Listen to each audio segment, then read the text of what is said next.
Well, welcome to Rugby Borough Council's Planning Committee meeting this Wednesday, the 11th of October. I'm Councillor Tony Gillius, Chair of this committee. The meeting is being web streamed to the public through the Council's YouTube channel. During the meeting, when asked to speak, please use the push to talk button on the microphone in front of you.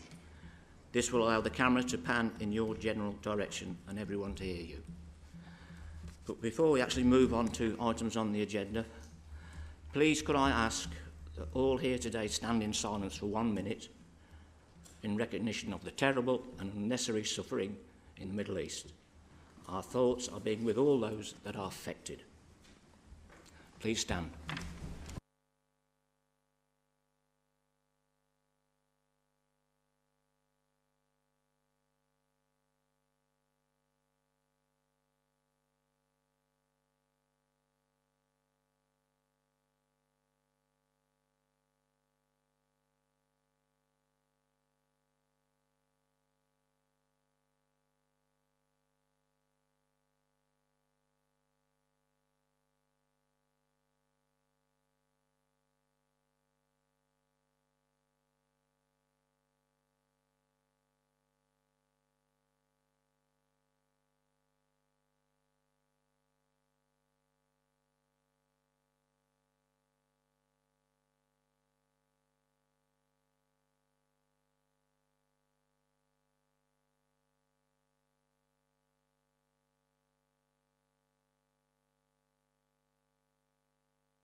I'm now obliged to read out the following fire notice. There is no fire drill scheduled in the big building this evening. If the fire alarm does sound, then please could I ask that you make your way out of the building, down the main staircase and out of the main doors of the Town Hall and congregate at the entrance to Caldecott Park, which is on the left as you go out through the front door. An officer of the council will give instructions on when it is safe to return to the building.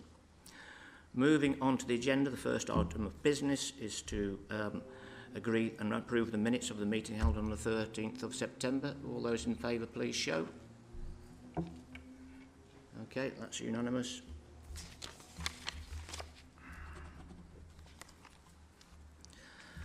Second item is to receive apologies for absence.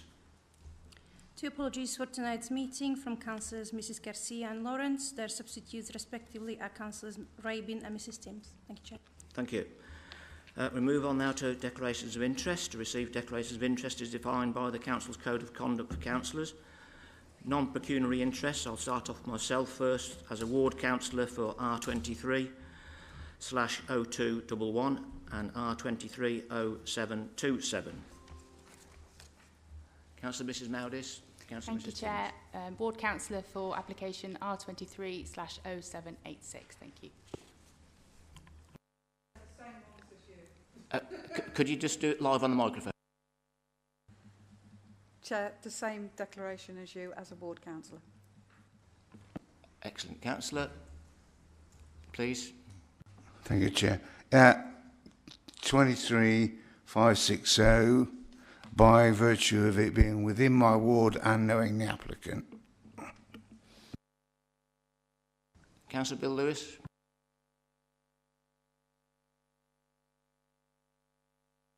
Could you use your microphone, please?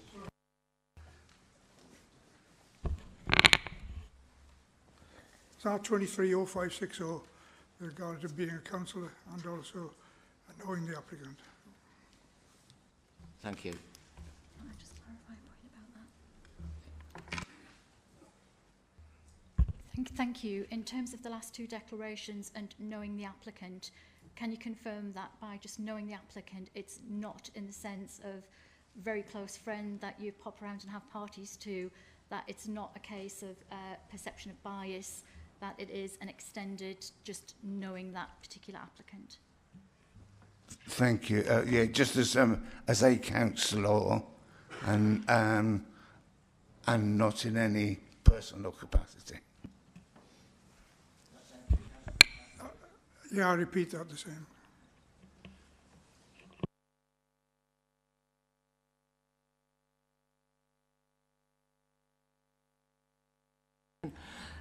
Yes, pecuniary interest, I'll move on the first one myself, which is R23/0560, as a trustee of the almshouses. And I will leave the meeting at that point and the Vice Chair will take over. Any other non-pecuniary? All okay?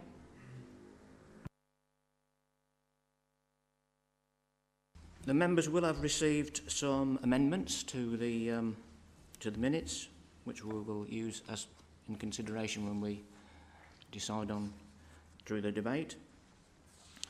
I want to also, because we've got speakers on 4 of the applications tonight, I want to move the application, which is item 6. I want to move that up to position 4. So the present position 4 will move now down to 5. So that's all fairly clear. Okay, then we will move on to the first item, which is with Sam, and that is Thuron Meadows Care Home. Good evening, everyone. This application is for the erection of a 2-storey and single-storey extension to the west elevation, a demolition of an air raid shelter, an erection of a single-storey extension to the south elevation, and a 2-storey extension to the north elevation, with associated access and parking alterations for Thuron Meadows Care Home in Main Street in Thurlaston. So this application site is located at the Thuron Meadows Care Home, accessed off of Main Street in Thurlaston. For the purposes of this application, this site is entirely within the village boundary and only concerns the immediate grounds of the care home on the eastern side of this site. So if you just follow the laser pointer, it is approximately somewhere here, just surrounding this part of the site.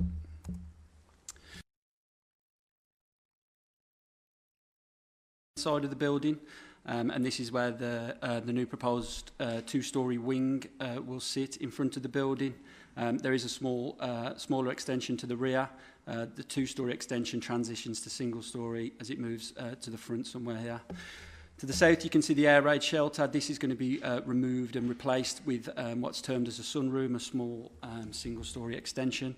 The front of the building will also have a large new front extension, and parking is also going to be made available to this southwestern part of the site. So this is just a site photo I took. This is where the front extension will take place. You'll see that this gable, this will become clearer when I show you the proposed plans. The western wing is also going to be attached to this part of the building where the laser pointer is now. So here are the existing floor plans, just to give you a picture of what's there. You'll see the western wing that's going to appear on this side when I show you the proposed floor plan now. Just to point out that the 2-storey wing, again, it transitions to single-storey at the front. And here we have the front extension way, which you can see here, the sunroom to the rear, and the smaller extension to the back there. So internally, the proposed changes, the new main entrance will have a new reception and staff changing room facilities. There'll be a visitor's toilet, a larger lift to the first floor. The laundry room will become a training room with and a new beauty salon. There'll be a new kitchen, laundry, storage, dining facilities. Just for the assessment of this proposal, the bedrooms that are seen there, it's actually a displacement of double occupancy rooms into single occupancy larger bedrooms for the residents with en-suites. So just to outline from the beginning, there isn't going to be a cumulative increase in the maximum capacity for the care home. There's also a dining area, lounge with garden views, balconies, and again the sunroom to the rear, which will provide additional office space and a meeting room. So here's the proposed front entranceway. The proposed entrance is both 2-storey and the wings at single-storey, and you'll see a canopy. This will become more apparent to you on the next slide. The proposed materials are a mixture of red brickwork with some detailing on and clay roof tiles. Just to point out, there'll also be a small infill flat roof extension, which is on the north elevation, and just to point out that these existing are roof lights, and the proposal would change these into 2 roof dormers. So yeah, just to point out, you can see the staggering of the height of the front extension. You can also see this canopy part of the extension out to the front, and to the bottom here, you can see the staggering of the wings which are on either side of the front extension. So the western wing is the largest addition as part of this proposal, and again, this would extend to the front and slightly to the rear of the existing care home. The proposal would have an approximate total length of 25 metres in length, and again it would transition from this double storey into single storey at its most northern point. There's also a glazed link to be used in this transition. The proposed wing has a total height of 9.25 metres and an eave height of 7.7. The western elevation, as you can see, it uses several gables as well as glazing to the balconies which serve the room. To the bottom here you can see that the design continues on the southern elevation, which also features this glazed apex to the top. And you can also see the sunroom here, a flat roof design. Just to point out, there is also a chimney which will be added to the rear of the sunroom. So in terms of consultation, there is an objection from Highways and Ecology, as well as further information required by Trees and Landscaping. In terms of third-party comments, there's been 20 plus letters of objection received, and the Parish Council have also objected to the proposal. So the key considerations in the principle of development: this application site is located within the rural village of Thurleston, as defined within policy GP2 of the local plan, which states that development will be permitted within the existing boundaries only. Then moving on to the housing need for older people. The proposal would convert double occupancy rooms to single occupancy rooms. Therefore, again, it's not an increase in the maximum capacity of the care home, which will stay at 45, but that means that this proposal does not contribute to meeting a quantitative need. However, it is recognised that a range of different size proposals should be considered to safeguard the delivery of specialist housing. That's under policy H6 and under paragraph 62 of the MPPF. Which further states that the size, type and tenure should be reflected for older people and people with disabilities. Therefore, on balance, it can be considered that the proposal would contribute to a quantitative need. Bear with me.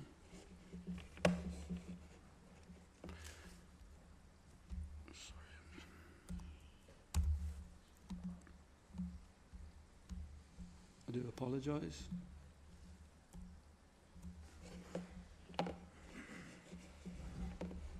Sorry, I've just lost the function of my mouse.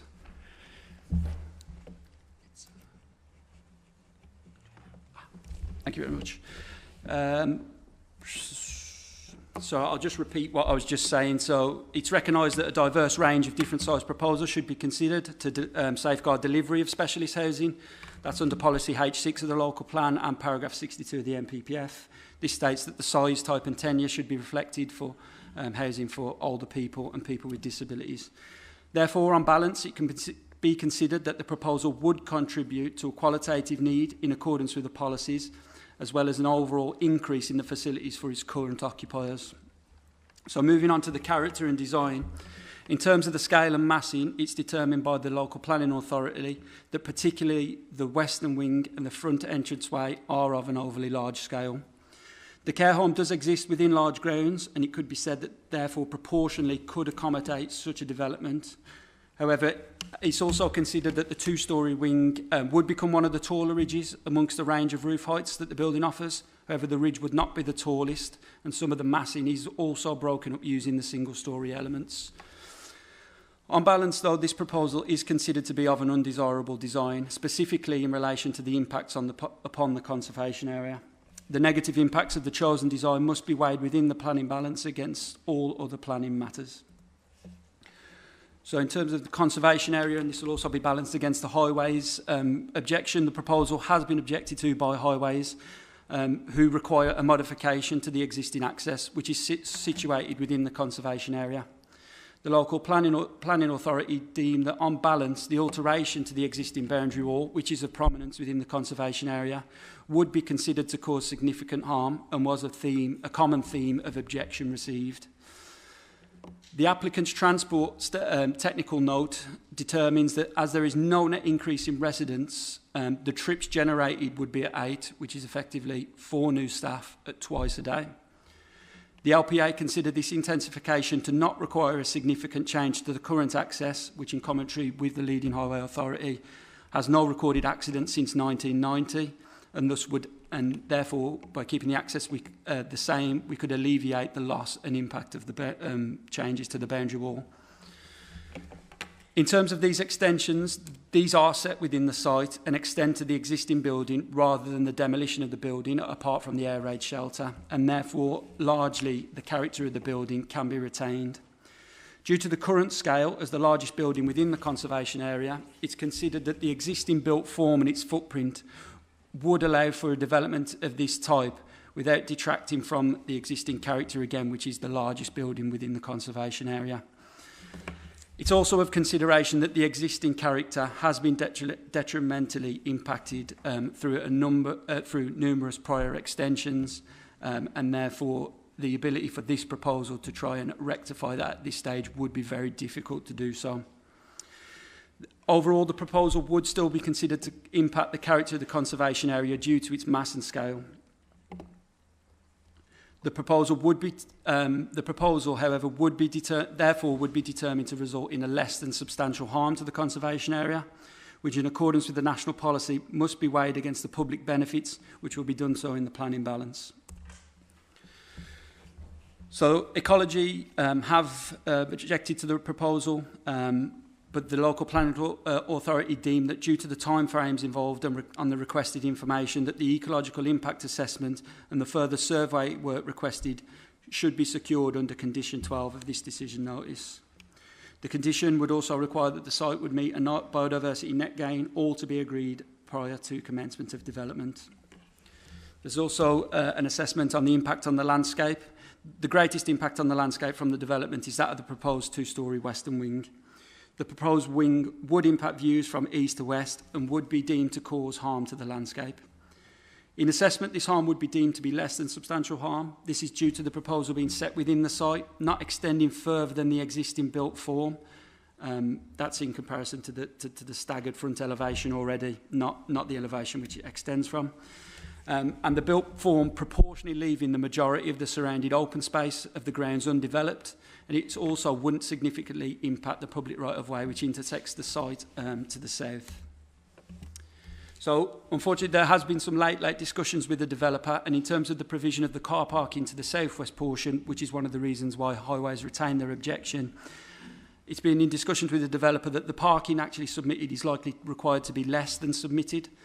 So therefore it was determined that due to the time frame we would include this condition, which would read that prior to commencement of any above ground development, the amount of car parking spaces shall be provided on a plan, and that would need to be agreed in writing with the local planning authority, and it would be in consultation with the leading highways authority.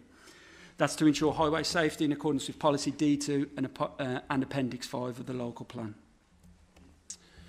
So a straightforward neutral balancing exercise must therefore be carried out to weigh up whether the identified harm caused by the proposed development would be outweighed by the benefits. From an economic perspective, there'd be money invested into the site, in the construction of the site. There'd be employment relating to the construction jobs over the build period, and there'd also be a creation of employment opportunity associated with the care home. Such matters would have a positive impact on the local economy and prosperity of the borough, which weighs in favour of the application. There is a significant need for specialist housing for older people, in which this proposal would provide single-occupying bedrooms as well as an upgrade to the existing facilities to provide a qualitative contribution to the need. This is through the provision of higher quality specialist housing for elderly and disabled people who require care, and people who require care, I should say. These matters are considered to attract significant weight in favour of this application. From an environmental perspective, the potential adverse impacts of the proposed development in relation to biodiversity, the trees and hedgerows, flood risk, drainage, air quality, noise, contamination, these have all been considered. The assessment has shown that there would be no adverse impacts in some instances, and where there is potential adverse impacts, it would be possible to mitigate against these through a number of different conditions. However, there are the identified harms to the landscape, character and appearance, and the impact to the conservation area, which have all been identified to cause the less than substantial harm. Just in terms of the impacts to the landscape and the conservation area, it should be considered that the care home, to provide an increase in its facilities, some harm has to occur due to any scale increase being required. Just in terms of the highways objection, the intensification of the access has been balanced against the preservation of the boundary wall. Although the Highway Authority do object, it's of the opinion of the local planning authority that the 8 trips generated can be balanced against the preservation of the boundary wall and the existing access in this case. In terms of the design of the proposal, this is determined to be undesirable. However, there are a number of conditions, including landscaping schemes and materials conditions, which would allow the department to safeguard the quality of the eventual design. It is also of consideration that the care home has been heavily extended to the detriment of its character as existing, its original character as existing, I should say. On balance, it is considered that due to the identified need for this type of specialist housing and the need for the qualitative increase of the existing care home facilities, some harm is unavoidable. Overall, it is considered that the associated social and economic benefits of the proposed development do outweigh the less than substantial harm to the landscape conservation area and the highways objection. Therefore, it is of the opinion of the local planning authority that this application should be approved subject to conditions. Thank you. Thank you very much, Sam. Before we move on any further, I just want to run over the rules for debate so everybody's absolutely clear what's going to be happening. The planning officer will speak first, which Sam has just done. The committee will be asked if they have any points of clarification of the officer, and the officer will respond accordingly. The representatives for the objectors, the applicants, and then the ward councillor will each be invited to speak in turn. The planning officer can address any material issues arising from speakers' comments and accept questions from councillors. Any ward councillor or councillor who speaks on an application as part of the public speaking process shall leave the meeting once all speakers have completed their presentations relating to it. The committee will then go into debate on the application, asking relevant questions of the planning officer if necessary. Any formal recommendation will be made and voted upon. The rules for the public speaking. Speakers will have 3 minutes to make their representation. They will be warned by a short alarm when they have 30 seconds left. Then a further alarm will sound when their time has expired. Their presentation should then be brought to a halt. No extra time will be allowed. All speakers should direct their presentations to amplifying the planning matters they have previously put to for the benefit of the committee. Speakers should restrict their comments to material planning considerations only. Any non-planning issues will be disregarded. Speakers should not introduce any additional information that has not previously been brought to the planning authority's attention, i.e. introduce late items that have not been suitably considered by officers and properly addressed in the officer's report to the committee for councillors' deliberation. No visual aids or handouts will be used, and no questions to officers or councillors will be allowed. No members of the public are allowed to take part in the debate once their presentation has been given.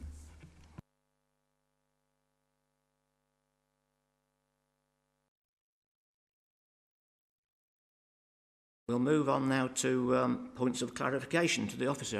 Anybody got any points of clarification? No? All okay? Okay, in that case then we'll move on to the next speaker, which is Councillor Robert Ashford, Chair of the Thurleton Parish Council. Thank you, Mr Ashford. Thank you very much you have for 3 minutes. giving me this opportunity to speak.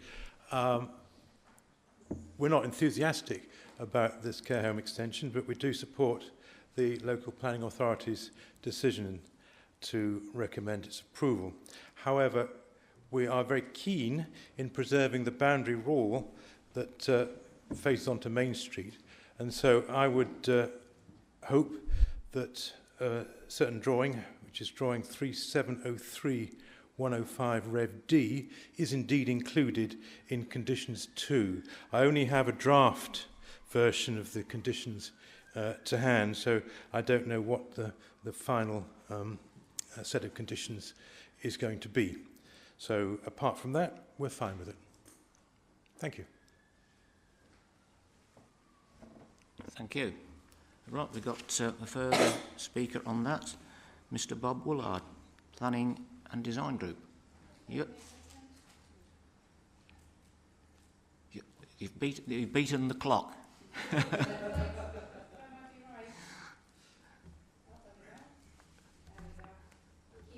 Over to you then, you've got 3 minutes. Thank you, Chair. Thank you, members of the committee, for the opportunity to address you. I'm Bob Woolard. I'm a Director of Planning and Design Group, and I'm the agent acting for the care home. I suppose first off to address the comments from the Parish Council just to reassure members that the intention is to retain the boundary wall within this application proposal as it exists. So I hope that will give some reassurance on that. Thuron Meadows Care are an extremely experienced family-run care operator, proud to offer the highest standards of person-centred elderly care. They look after some of the most vulnerable people in our community to give comfort and reassurance to all the residents and their families. COVID hit the care sector much harder than a lot of others, and the delivery of fit-for-purpose care homes that are designed and can operate more easily to protect our loved ones, the staff who care for them and residents' families is absolutely essential. Older homes are not fit for purpose and they need adapting. The sole purpose of this application is to improve and adapt the existing facilities at the care home, repurposing inefficient double occupancy rooms with some relatively modest additional space to provide every single resident with a private bedroom and private ensuite bathroom. I would emphasise the number of residents will not increase, but the quality of care will increase significantly. Ultimately, this proposal is about delivering a home with care where residents can live with dignity, privacy and security. The proposals will support the continued operation of Thuron Meadows in delivering care, social cohesion and employment opportunities. Residents and staff at the home are overwhelmingly local people, providing an opportunity for residents to stay in familiar surroundings close to their friends and relatives as their care needs increase. Through a collaborative approach with your officers and the conditions set out, you have a scheme in front of you that addresses all of the issues raised by technical consultees. It's agreed there will be no significant increase in trip generation and the final number of parking spaces will be confirmed before development happens to ensure there's a sufficiency but without an over-provision.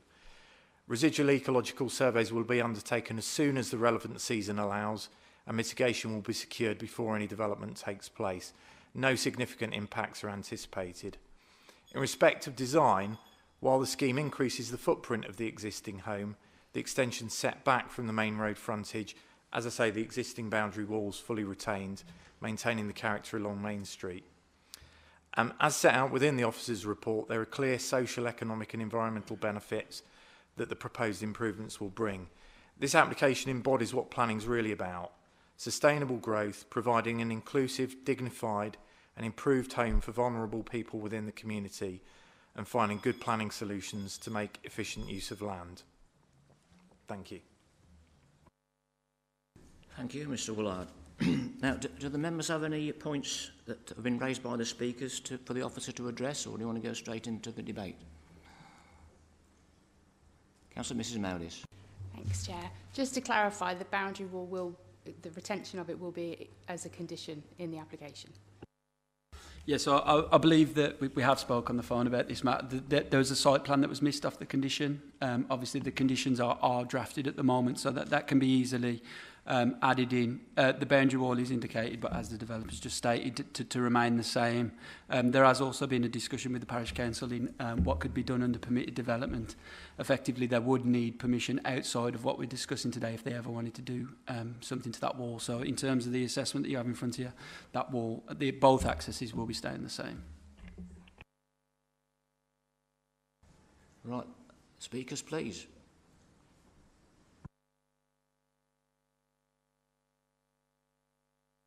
Councillor Mrs Meadows again. Oh, lack of speakers, I'll go first. I don't see an issue with the application. I was a little disappointed with the design of the application, but that's not within our remit. If the boundary wall's being retained, which is what the parish council were most concerned about, I'm happy to move for approval. Thank you. Councillor Harrington. Thank you, Chair. As the wall is now pretty much secured and it's going to be in the actual application as well, I'll just propose to second it and to approve it. Okay, we've got no more speakers. We've had a proposer and a seconder for approval. All those in favour, please show.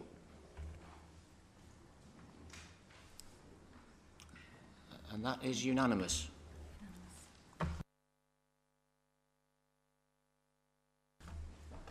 Thank Thank you. And then we'll move on to the next item, which is again Thurleston Care Home, R20/1030. Over to you, Sam.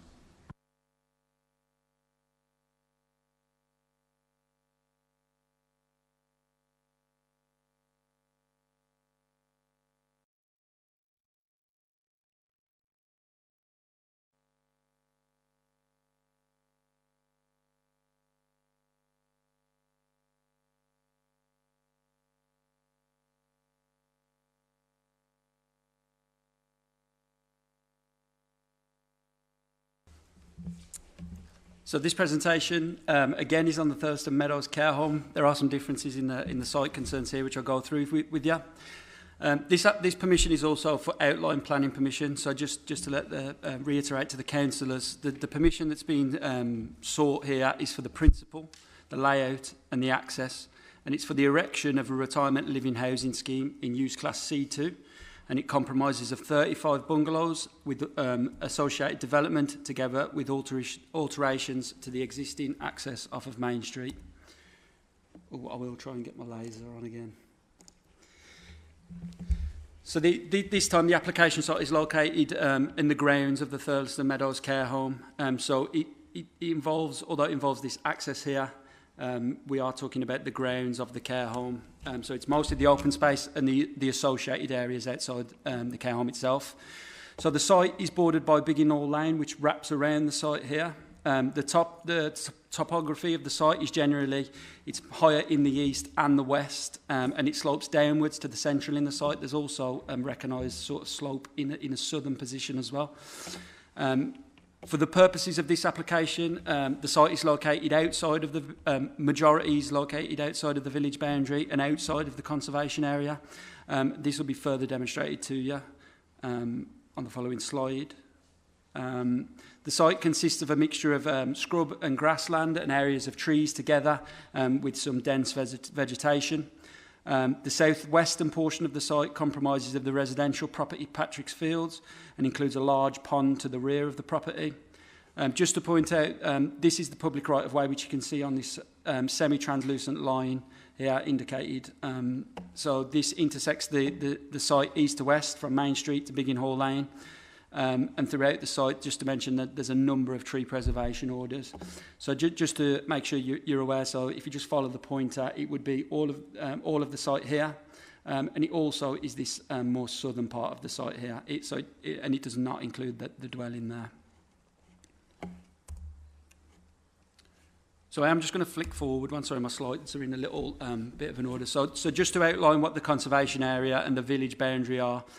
So you can see the care home here and here. Although these two lines do differ, you will see that the majority is outside of the conservation area. So any impacts will be the setting of the conservation area.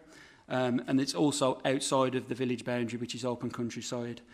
Part of the site is to this northeastern portion here.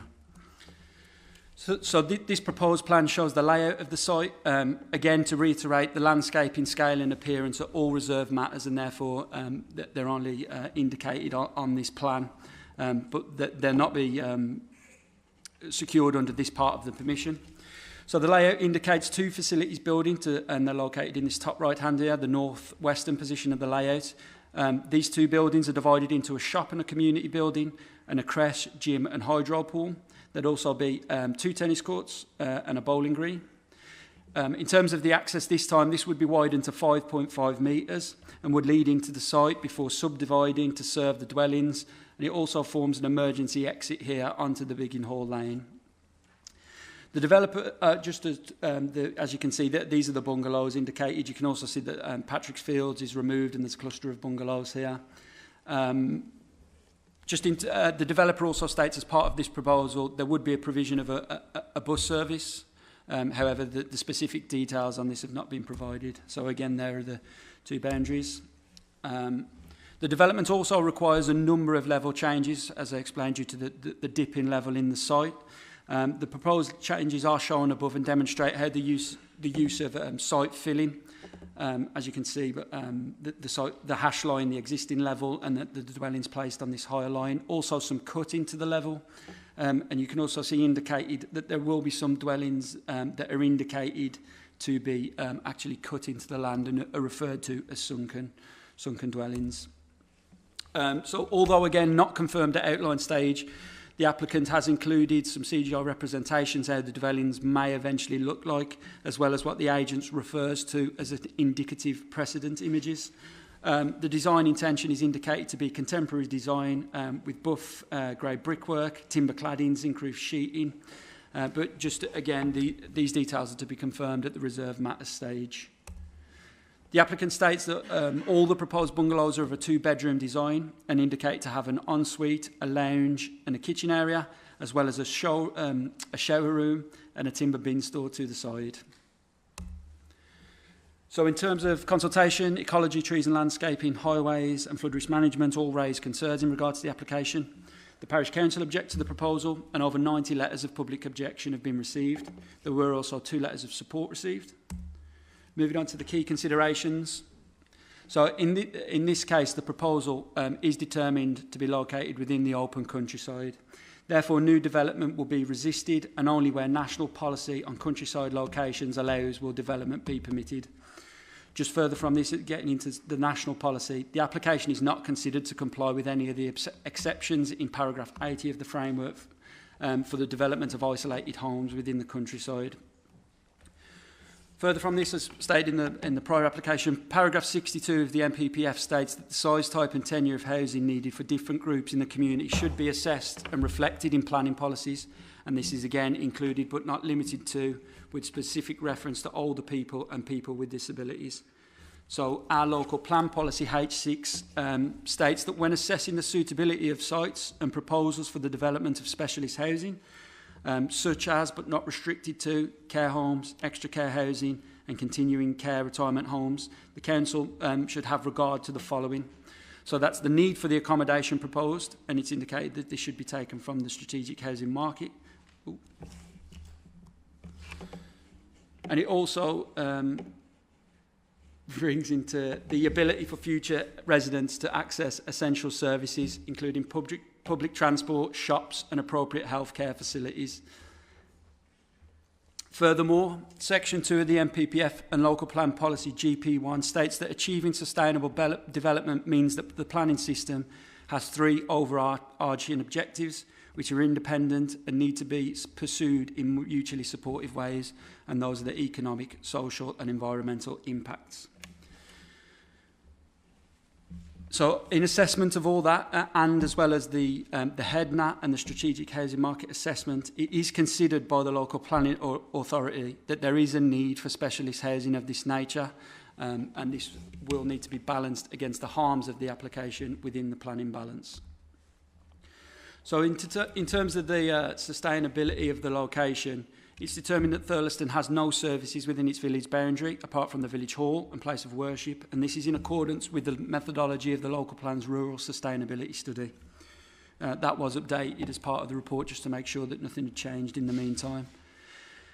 In assessment of the proposed facilities, that's the facilities that the developer proposes, it's considered that these may alleviate some need to travel, as well as the bus service which is indicated.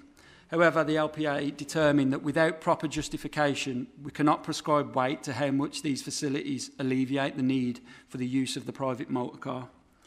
Therefore, without this justification, the local planning authority must consider that the occupiers would likely be required to, and it's most likely to be either Rugby or Dunchurch.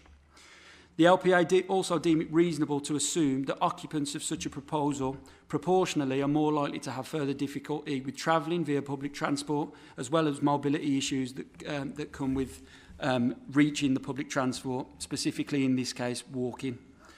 The LPA deems this matter to hold significant weight when assessing the appropriateness and accessibility of the occupants to nearby facilities, which is indicated in Policy H6. In assessment, the distance to the bus stop, as well as the service provided by the current bus service number 25, is deemed insufficient and inappropriate to alleviate the need for the use of the private motor car, and therefore the location deemed unsustainable. In terms of the conservation area and the heritage harm, the shop and the community building would be prominent within the conservation area and would add a retail element to the conservation area, which currently does not exist. Gray's Cottage is stated within the character appraisal of the conservation area to act as a strong focal point which signals the return to the village. The built form of this development would alter this and it would instead create a sprawl of built form from Briggin Hall Lane, which in turn damages the transition from the countryside into the conservation area. The significant increase in density and built form alongside the retail addition to the junction, the loss of important open countryside and the less than substantial harm to the setting of the old forge cumulatively would be considered to significantly alter and lead to substantial harm to the conservation area. Due to substantial harm to the conservation area and identified less than substantial harm to the setting of the listed building, paragraph 201 states where a proposed development does lead to substantial harm, the local planning authorities should refuse consent unless it can be demonstrated that substantial harm is necessary to achieve substantial public benefits that outweigh the harm or loss. Therefore, this substantial harm shall be weighed against the benefits within the planning balance. Just while I have this site plan up, the density that I was talking about is the sprawl from Main Street in built form over to these dwellings on Biggin Hall Lane. So just to identify again, the conservation area runs there. Effectively, the impact would be on both the setting and the overall experience physically and visually of the conservation area. So in terms of character and landscape harm, the built form would be of this development would be introduced within the open countryside, as I've just shown on that slide. This causes coalescence with the dwellings on Biggin Hall Lane, both physically and species have existing trees under TPO. So in terms of the planning balance, it's considered that the proposal offers economic benefits through both short and long term for the borough, which also would attract positive weight socially. The proposal would also contribute to meeting the need for specialist housing, which is deemed to be significant. From an environmental perspective, the potential adverse impacts of the proposed development in relation to air quality, noise, contamination, light and residential amenity have all been considered. The assessment has subsequently shown there be no adverse impact in some instances. However, in other instances where adverse impacts are identified, it would be possible to mitigate against these. The development does not, however, demonstrate that there would be no harm to ecology, highway safety, traffic flows, flood risk, drainage, heritage and conservation, and is considered to be in an unsustainable location.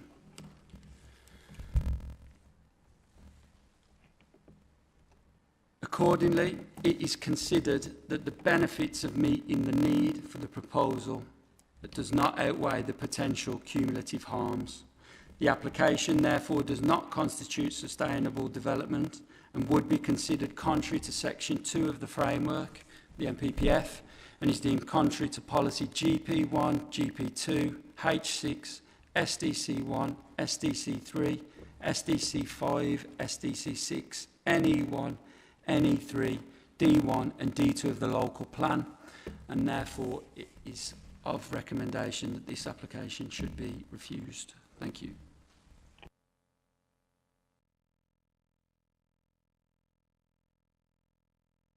Clarification for the officer?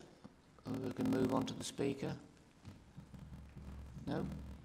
Okay, and then it's over to Mr. Ashford, Chairman of Thuron Parish Council again. Just 3 minutes. Thank you again for this opportunity to speak. Firstly, I'd like to thank Councillors Gillias and Harrington for at least acknowledging the mails that I sent round last week. I know you'll consider this and the other applications with an open mind. Now, I'd like to say a few words on behalf of Thuron Parish Council, where I'm the Chairman of the Planning Committee. We represent the village, and it's sometimes hard to bring villages' diverse opinions together, but not here. 98% of villagers who responded to the application were opposed to it, and around 3/4 of the entire village responded. The village is largely in a conservation area. In the past week, I've seen a badger, several deer, hundreds of rabbits, countless squirrels. It's quite common to see foxes, weasels, voles, mice, snakes, toads and frogs. Grey-crested newts are reported to live in the applicant's pond. There's an abundance of bird life, garden birds, woodland birds and waterfowl. Today, I saw both cormorants and woodpeckers. This precious rural environment is part of the very fabric of our village life. Once it's gone, and gone for good. Now, there are very few facilities in the village. There's no pub, shop or cafe. The nearest medical centre and pharmacy is in Dunchurch. Public transport is almost non-existent. It's really not a sensible location for a retirement village. Now, the local planning authority's report is extensive and thorough. There's 44 pages of it. I recommend you read it. It details the environmental damage that this proposal would make, its unsustainability and its unsuitability. I commend it to you and beg you to accept its recommendation. Thank you very much. Thank you. Well, we'll move on to the planning agent, Mr. Ian Gidley. Over to you.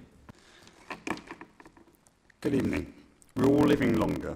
In fact, there will be an additional 4 million people over the age of 65 by 2043, making up 24% of the UK population. The government describes the need to provide housing for older people as critical. Policy H6 supporting text states the need for 72 market extra care units a year. The latest study increases this to 77. Since the 2019 local plan, only one new site has been approved and delivered, so there is a current shortfall of 230, with a further 611 extra care units to be provided by 2031, but with no viable consents or plan provision, including the SUE's contrary to Policy H6. The concept is to create a small retirement village by combining the existing care home and extensions with 33 extra care units, tennis courts, a wellness facility, a community hub shop, an electric taxi bus service. Thurlaston residents will be able to use the new facilities and bus service which are presently lacking in the village, thus making it a more sustainable location. It's the most eco-friendly project that I've had the privilege to work on. The sustainability statement emailed to you explains in detail how the proposals meet the economic, social and environmental objectives of sustainable development in the MPPF. The economic benefits include enabling Thuron Meadows to adapt to market trends and CQC regulations, protecting 52 existing jobs and creating at least 12 more. There will be additional construction jobs and other spin-off economic benefits. The social benefits are providing extra care units in critical short supply, which carries very substantial weight in the planning balance. The associated release of family homes, meeting community health and social needs.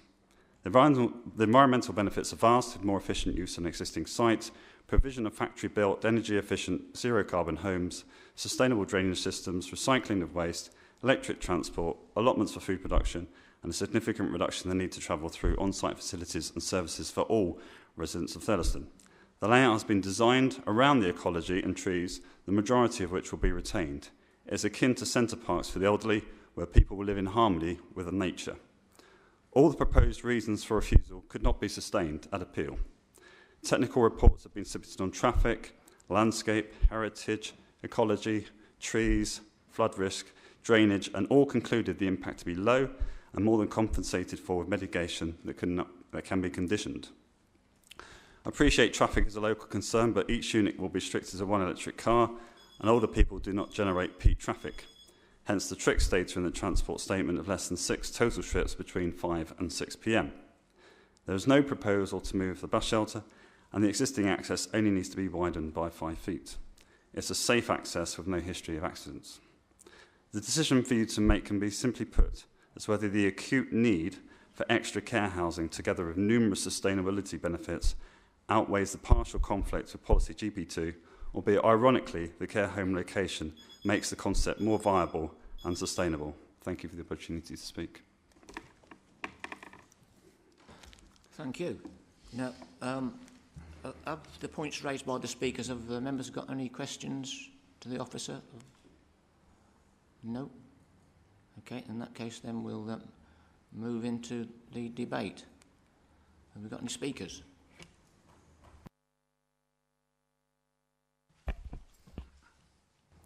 Councillor Mr Rabin.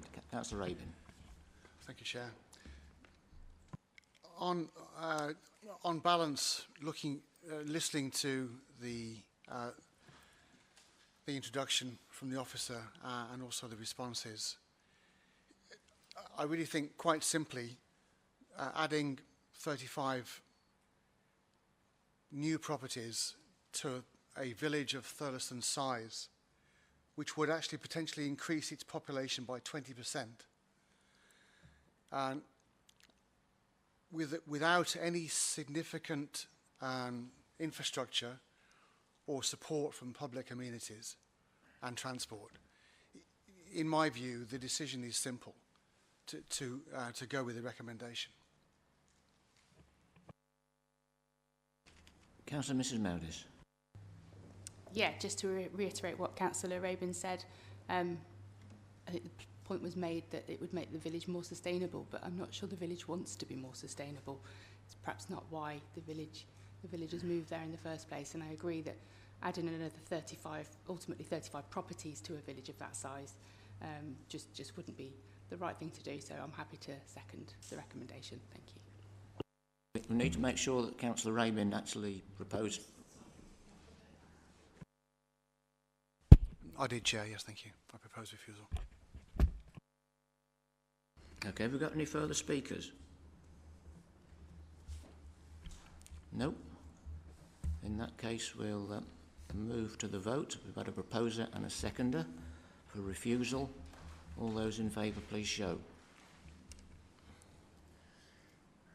Please raise your hands. They're not. That's it. So that's unanimous.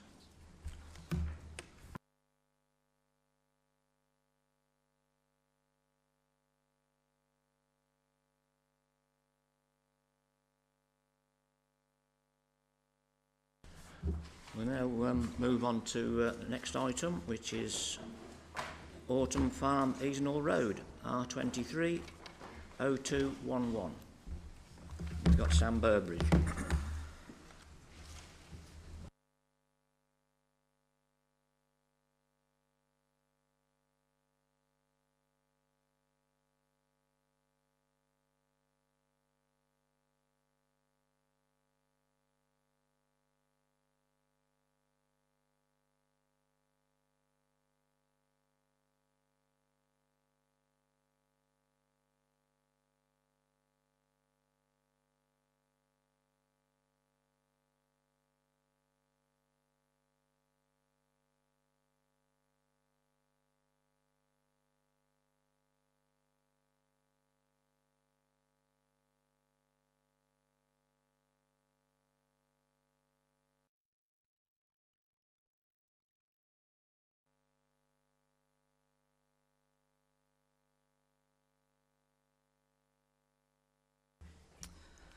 Good evening, members of the committee. This is application R230211 at Autumn Farm, Easenhall Road, Harbour Magna. The proposal seeks the conversion of an existing agricultural barn into one dwelling, use class C3. Now, as you can see,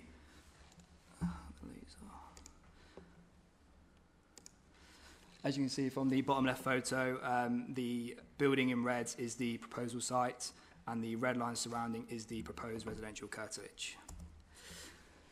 So this application was called in to be determined by the Planning Committee by Councillor Garcia during the 21-day statutory consultation period in order to maintain the ongoing viability of the agricultural business on the site.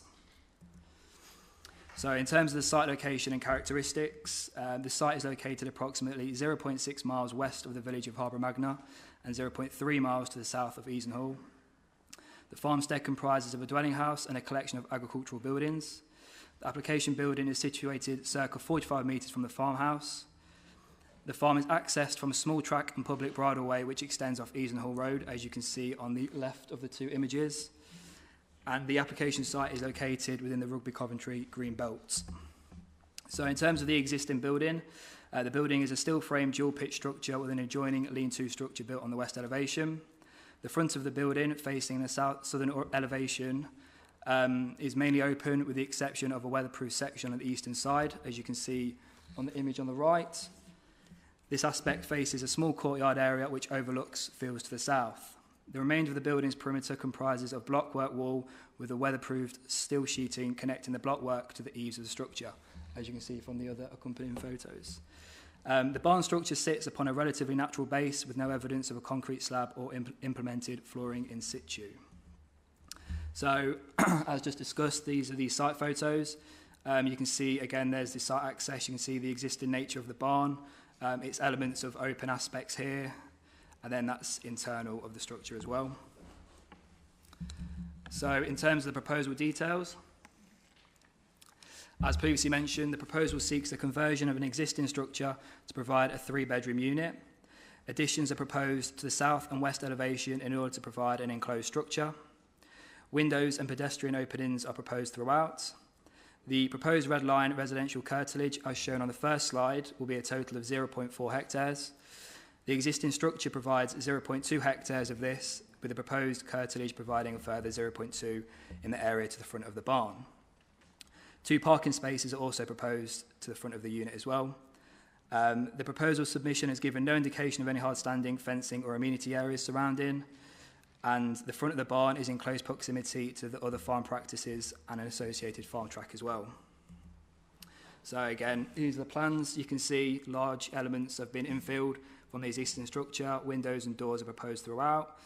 The floor plan provides an open plan kitchen diner area on the ground floor, and then the 3 bedrooms are proposed in the mezzanine area above. So in terms of the consultation responses, no objections were received. Environmental health, no objections, subject to conditions. Ecology were the same, subject to a condition. Highways, no objections, subject to a condition. Work services, no objection. Severn Trent, no objection. Councillor Garcia requested that the application was called into committee, and 1 neighbour letter was received which raised concerns as to an existing mobile unit which is already lived in adjacent to the application site. So moving on to the key considerations. With regards to the principle of development, as mentioned, the site is in the Greenbelt. So Greenbelt land is defined in policy GP2 to be ranked 5 out of 5, which is the lowest score in the sequential test outlined in the policy. However, the MPPF in paragraph 150D states that the reuse of buildings within the Greenbelt is acceptable. However, such building shall be of permanent and substantial construction. A structural survey was presented with the application submission, which confirmed that the building is structurally sound. However, as you've seen from the proposal details, infill elements are required in order to make it enclosed. Again, the application is not proposing any changes to the overall footprint of the building. Therefore, the impact on the openness of the Greenbelt is limited. Therefore, the proposal can be supported under paragraph 150D of the MPPF. However, converting it to a residential use could have future implications and associated impacts on the Greenbelt's openness. In terms of the local plan, the reuse of existing buildings are assessed under local plan policy GP3. However, as this policy applies to previously developed land only, it does not fulfil the criteria for this application because this is agricultural, therefore cannot be deemed as previously developed land.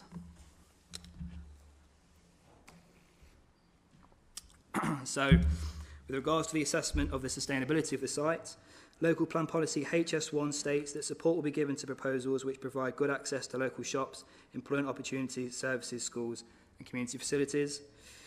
Likewise, paragraph 79 of the MPPF states that to promote sustainable development in rural areas, housing should be located where it will enhance or maintain the vitality of rural communities. The MPPF is also clear that when considering development proposals, the Council will assess the sustainability of development through 3 overarching objectives: a social progress, an economic well-being and an environmental protection. The site is not within a defined settlement boundary of the neighbouring villages of Borough, Magna or Easenhall. The footpath infrastructure between the site entrance and the neighbouring villages is inadequate provision and therefore not considered to be a safe way for occupiers to integrate with the neighbouring settlements due to the nature of the highway and its speed limit. There is a bus stop located approximately 440 metres from the site entrance. This goes towards Harbour Magna. There's also stops within the centre of Easenhall as well. However, as mentioned, the existing infrastructure between the site in terms of footpath provision cannot be considered to comply with an attractive or safe walking environment. In conclusion, with the sustainability, the inadequate walking provision and lack of street lighting means that there's a remote chance that the occupants of the dwelling would walk or use public transport to travel to services and facilities nearby. The occupiers of the proposed dwelling would be unduly reliant on the private car to access a wide range of services and facilities due to the lack of realistic alternatives. So moving on to the character and design, local plan policy SDC1 states that development will only be supported where the proposals are of scale, density and design that responds to the character of the areas in which they're situated.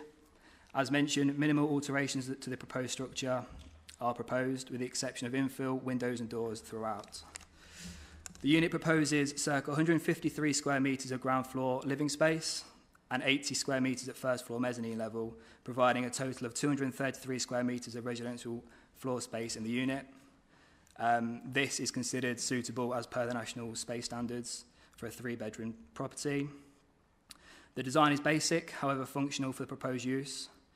However, paragraph 2.2 of the Climate Change Sustainable Design and Construction SPD states that new dwellings should provide amenity garden areas at least the size of the ground floor footprint of the dwelling. The unit provides no private garden or amenity space and therefore is of detriment to the amenity of the potential occupiers. There is area to the front of the unit, which is within the red line. However, this would front the agricultural practices in the surrounding farmyard area. This application is therefore considered to be in accordance with elements of SDC1 of the local plan and Section 12 of the MPPF. However, the lack of garden space and amenity space for the future occupiers does contradict guidance as stated in the SPD. So in terms of neighbouring amenity, again, policy SDC1 and Section 12 of the MPPF states that developments will ensure that the living conditions of existing and future neighbouring occupiers are safeguarded. The unit is located circa 45 metres from the main dwelling house, and the alterations proposed are not considered to cause any additional loss of light to these occupiers of the main house, overbearing impact or privacy implications. Therefore, in terms of residential amenity, it is considered that the proposal is in accordance with policy SDC1 of the local plan and Section 12 of the MPPF. Moving on to highway safety, local plan policy D2 states that planning permission will only be granted for development which incorporates satisfactory parking facilities. A 3-bedroom dwelling in a low accessible area of the borough shall provide 2 off-road parking spaces. With reference to the submitted documentation, 2 spaces are proposed. Highways at County Council were also consulted and a stance of no objection was provided. Therefore, the scheme is not considered to cause a detrimental impact on highway safety and the parking provision is adequate. In terms of biodiversity, policy NE1 of the local plan relates to the protection of designated biodiversity and geodiversity assets. Consultation with Warwickshire CC Ecology provided a stance of no objection. However, subject to an approved scheme, mitigation measures for the protection of bats will be secured by way of condition.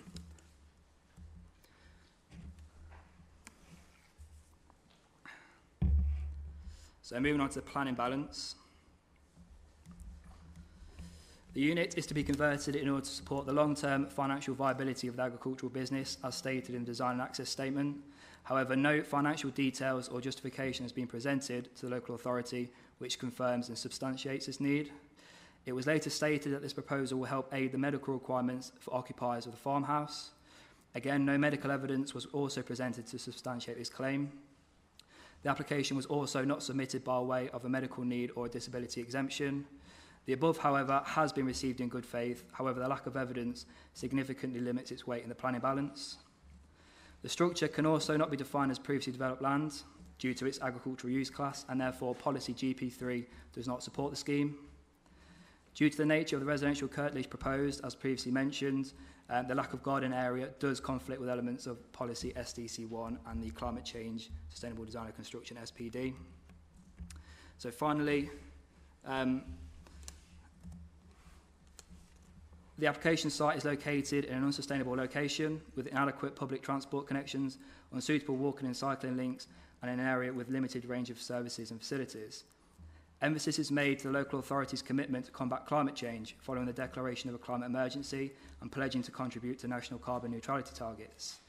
The occupiers of the dwelling will be compelled to use a private car to access day-to-day services and facilities, which fails to support moving towards a low-carbon economy. The limited socio-economic benefits do not outweigh the environmental impact which this scheme will provide. In the long term, The considerations put forward to the local authority, as mentioned by way of the medical exemption and the financial details, are not considered sufficient to outweigh the issues with sustainability and reasons for refusal, as outlined in the officer report. As of this month, the local authority can also now identify a housing land supply of 6.1 years in sustainable locations across the borough, which this proposal cannot offer.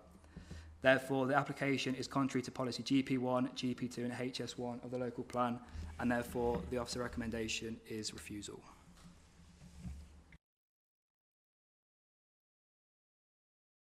Have we got any points of clarification to the officer? Councillor Mr Ward. Thank you, Chair. It was just one point of clarification. When you mentioned about the permanent and substantial condition of the barn, did you say that it was deemed that that was suitable? Or? Yeah, so in the application submission, a structural survey was carried out, which did claim that, yes, the structure is considered to be of sound construction. However, it did state, there is elements of rebuilding and infill that will be required to enclose the structure and make it habitable as such. Okay, just wanted to double check that. Thank you. Any further points? Okay. Councillor Mrs Timms. Chair, I'd just like to understand the land that's at the front of the building, the 0.2 hectares that was mentioned in the first slide, and then the sort of saying there's no amenity land. I was struggling with that a little. On left photo you're referring to? Yeah. Yeah, so as existing, that area to the front of the barn, within the red line, as you can see from the top right photo, is an existing farm track, which I believe goes down to a stable area for horses and other equine uses. So that will be, if approved, within the red line. However, no details of fences or any additional hard standing has been proposed to suggest any amenity areas proposed. As you can see, the rear elevation up here of the unit is on the boundary of the site, so therefore, no private rear amenity space can be provided due to the nature of or the location of the building. But the parking spaces are in that area? Yes, so the parking and spaces... And they go across the... Yeah, track. The existing farm track, yeah.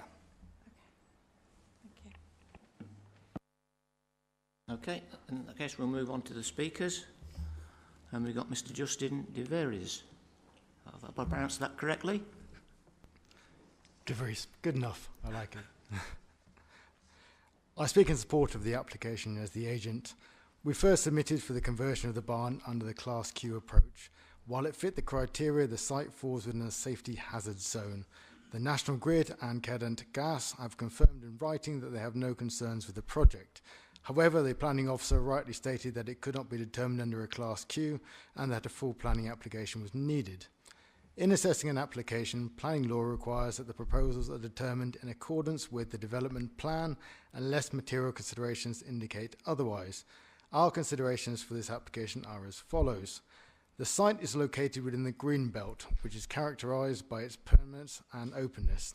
The proposal will see the conversion of a barn which is of permanent and substantial construction as confirmed by our structure report.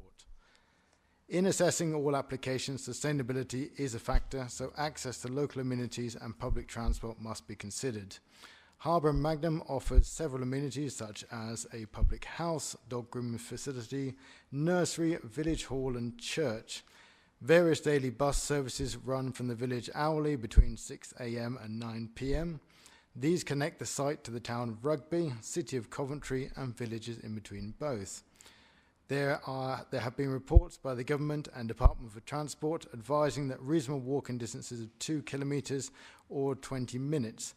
The bus stop is located 440 metres from the barn. We also link to vast networks of public footpaths and bridleways. As such, we consider that the site is sustainable. A vital consideration of the case is the personal circumstances, which were highlighted to the case officer in June, but we note has only made the late committee papers. Personal circumstances were established as an important material consideration in the court case Great Portland Estates versus Westminster City Council. In the case currently being considered, the applicant's family all live on the site already, a key difference to the examples that have been set out in the officer report. The applicant has a dependent autistic sister with severe learning difficulties and a father with poor mental and physical health. As such, the applicant has responsibilities at Autumn Farm. Converting the building into a residential dwelling would allow the applicant to live his life at his living accommodation there, detached from the main dwelling, while being close at hand to help his family. Ecology and ecological enhancement provided by the application is the creation of a bat loft. This would be in the main dwelling and supported by WCC. No issues have been identified with regards to highways, design, landscape, or impacts on neighbouring properties. No relevant objections were received about the project from the neighbours or parish council. Given this, I would ask the committee to support this proposal and approve the application. Thank you for letting me speak. Thank you. We'll move on to the councillor. Councillor Mrs. Garcia. Thank you. I'd like to clarify a few points to aid the committee to come to their decision.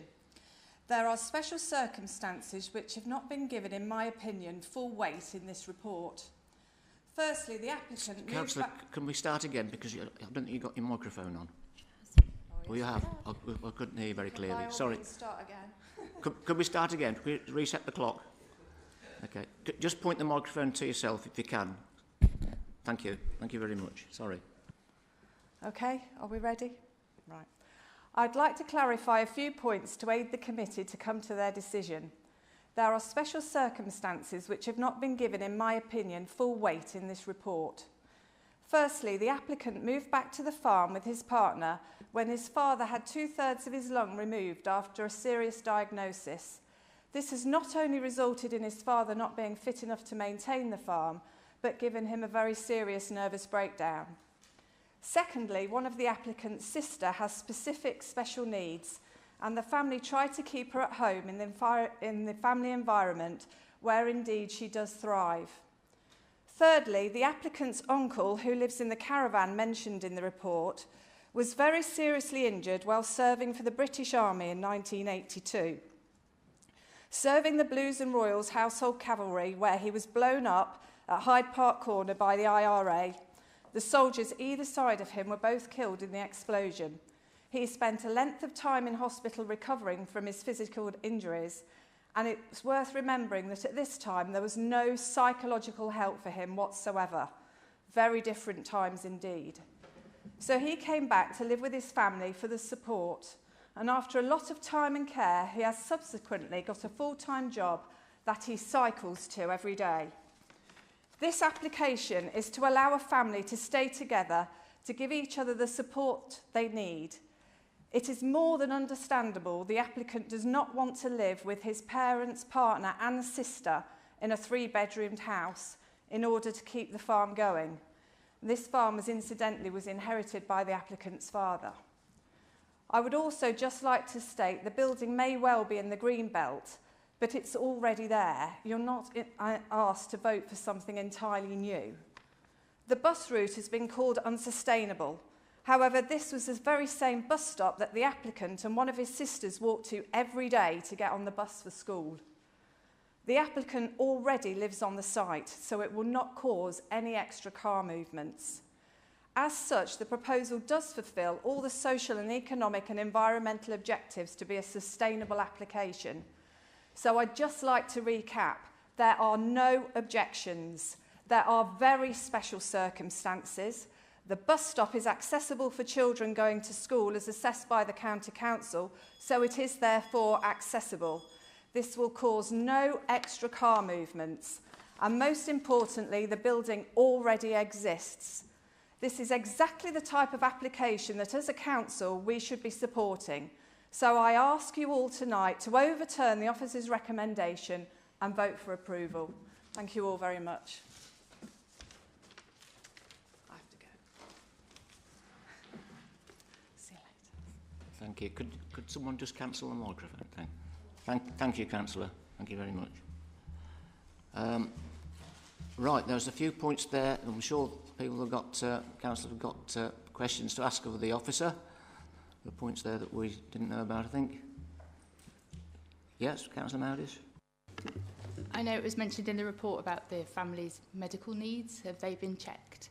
And also the viability, if we had any further documentation on that. Thank you. So yeah, through you, Chair. The initial application submission within the, I think I stated it in the presentation, within the design and access statement, planning statement that they provided, it stated the need for the dwelling for the long-term financial viability of the farm. It did mention in one of the texts that they would look to be renting the building out in the future. And then following the initial submission, it was then raised to myself about the medical situation which the occupiers of the dwelling have. This was submitted via email. This wasn't, a formal submission as such. However, as I said in the presentation, it's received in good faith. But going back to your question, no financial justification or, evidence was provided to show that, look, the farm isn't going to survive if this isn't built.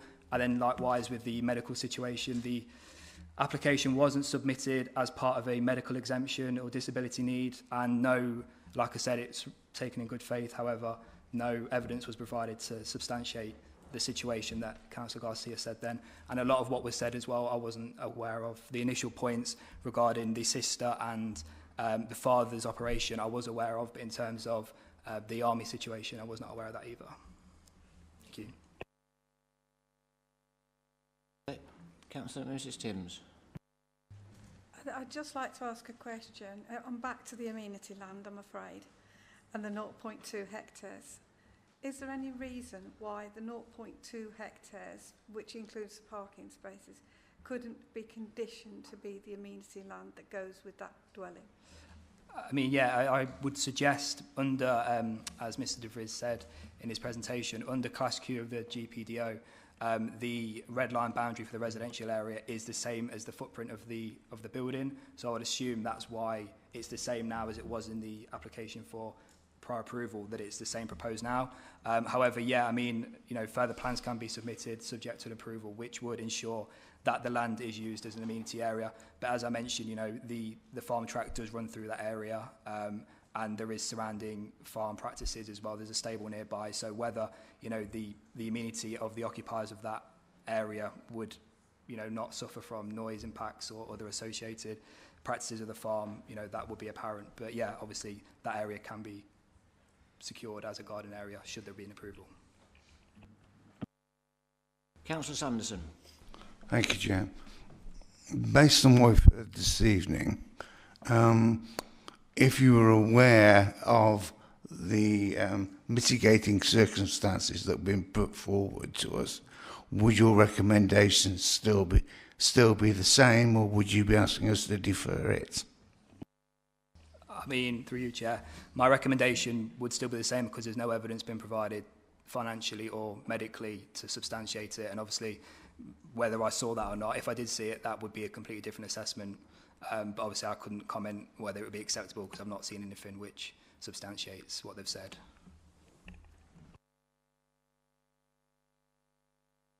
Councillor Srivastava. I think listening to the mitigation circumstances, is it possible to defer this and get the evidence of the resident, so what the real situation is? Is that something you're proposing, Councillor? I'm proposing, yeah. I would second that, Chair. Okay, have we got any further speakers? Yeah, I'm just wondering about I'm just going through in my head the reasons for the refusal, which basically are, to me, were the amenity land and the sustainability of the location. Those are the two main, putting aside the medical and the financial, the two main reasons were the amenity land, and as it sort of defies the sort of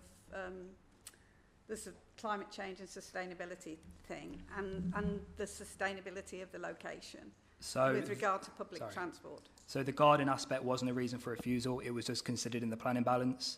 As obviously it contradicts part of the policy SDC1, we use the SPD as guidance to inform our decision on large aspects of SDC1, but the reason for refusal was the unsustainable location outside of a settlement boundary and inadequate walking facilities. Essentially, it's just a rural road with a, I believe, 50-mile-an-hour speed limit, which occupiers would have to walk down to access the bus stop or the local villages. So yeah, the reason for refusal was one reason, and that was unsustainable location. And again, I am struggling with this slightly because I know that you can put bus stops wherever you like, request bus stops, because I did that, exactly that, at the top of Speedway Lane in Brandon. So it's not a case of you have to walk to the designated bus stop. You can put in request bus stops, and obviously the children currently walk up the farm track to the top to pick up the bus, don't they? The school bus. That was what we were told. I'm assuming that's what happens, that they walk to the top of the farm track to get the bus. And we have somebody who cycles to work from that location. Yeah.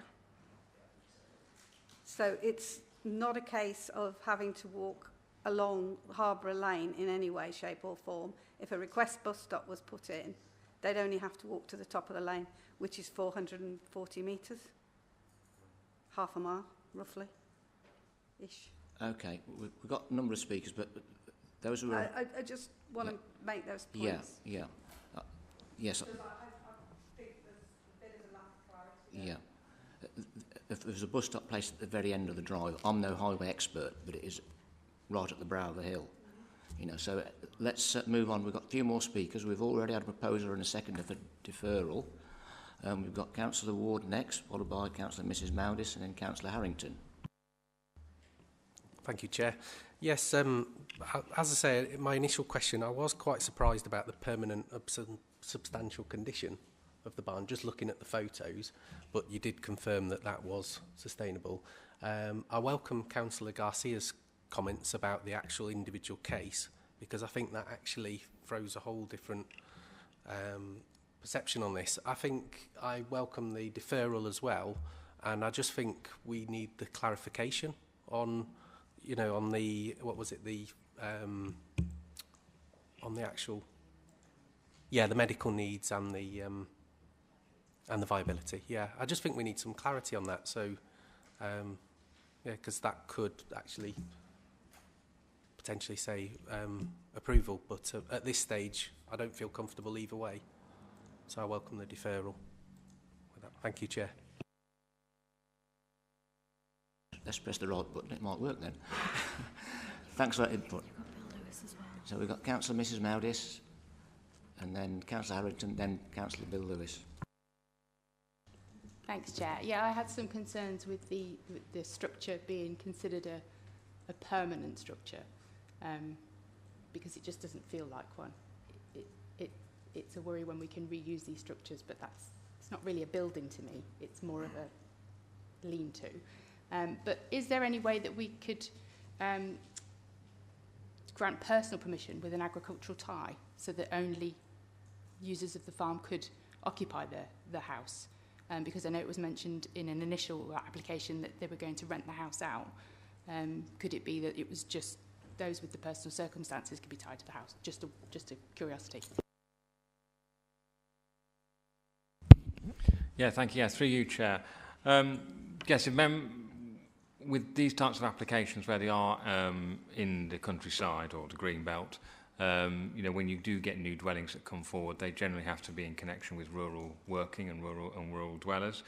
In those such cases, they're often then supported by evidence, particularly from a functional deed, that there is need for that residential property to actually then support the farm. From what I understand, we've not had any information on that basis. It's not been submitted on that basis. Obviously, in terms of medical need, that is a material planning consideration, which obviously there's been some new information come to light, obviously tonight, which we have to give due weight to, and whether or not that would actually potentially override some of our policies on locating in the greenbelt and countryside. What I would add is that you know, we are dealing with an application, obviously. Is what we consider to be an unsustainable location, but if members did want to impose conditions that were personal, or if there was a genuine functional need for the farm, then they can have agricultural ties attached to them as well. So that is something that is within the gift of us as an authority to actually do.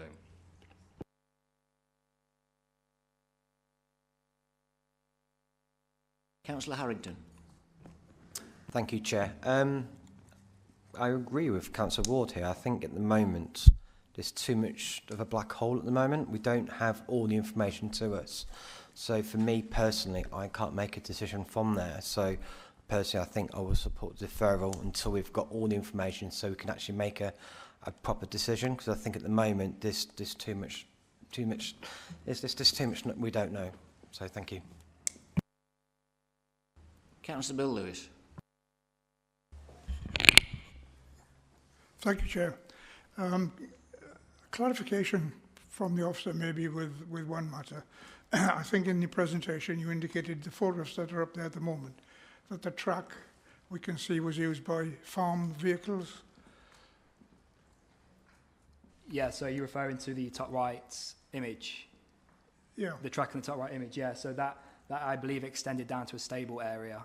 Equine sort of practices was down there. So does that come into the amenity area that we're talking about? So how safe is that when?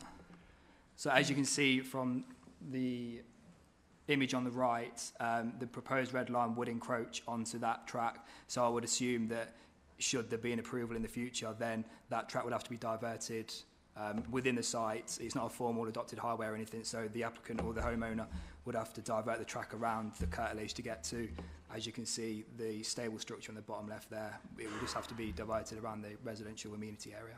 But there's nothing in the present application that indicates that? No, so like I said, the red line boundary is just proposed there. Like I said, no hard standing or anything was proposed. But in terms of the track, no part of the proposal included that, no, to redivert it. Councillor Sanderson. Thank you, Chair. Many moons ago, I used to walk along that road from Harbour Magna to Newbold, so I know the road very well indeed. And yes, you may have to wait until you get into Newbold before you can get a bus, but it's doable. You have to be a little careful as you go along. So, in terms of transport, it's a walkable distance, it's a cyclable distance, it's a bus ride into town. So those I don't put those as being impossible odds for the applicant to get over. I would like to see that if there is some mitigating evidence that can be supported through the health service that shows that there are more needs in this household, and therefore we can consider that as a rural application, then I'd like to see it. But the only really way to do that is to defer that tonight and look to it to bring it back to us within the next couple of months. Okay, we've got any further speakers? From speaking as the chair, I feel as that would be the better option, because we had a lot of information given us tonight that I wasn't aware of, and that would make a difference. And so we've got a proposer and a second to defer this. If there's no more speakers, we'll move to the vote. All those in favour of deferral, please show. Well, that's unanimous again. Great minds think alike. Well done.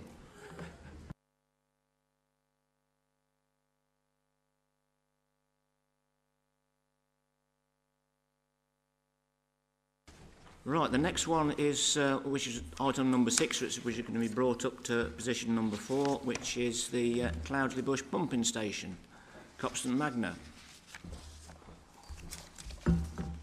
And we've got Callum to present.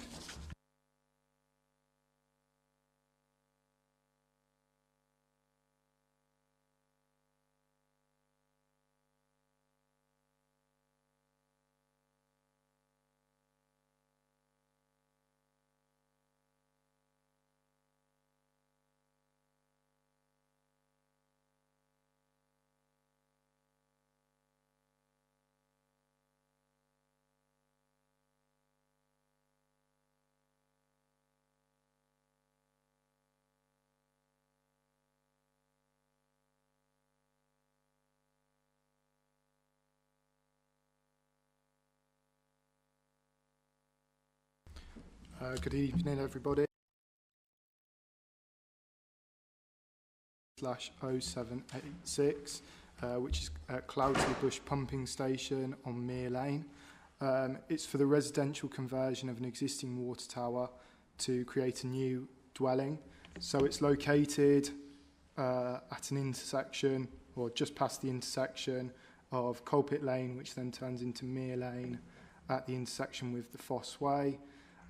There's a number of different parish councils that kind of intersect here, so it's kind of an intersection of a number of them. So this is an aerial view of the site. You can see the water reservoir here, and just above where my pointer is, you can see the pumping station. So there's a number of site images. As you can see, it's an old Severn Trent water reservoir that's now disused. Here's a few of the different images across the water reservoir. And this is the proposed site plan. So there's some hard standing that's to be proposed, as well as landscaping around the property.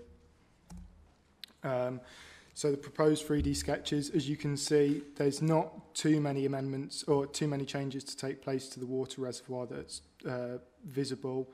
There's going to be a relatively small increase in volume, but I'll get onto that in a second. So you can see the most visible aspects from the street scene would be this side balcony, as well as the sunroom on the top of it, on top of the water reservoir.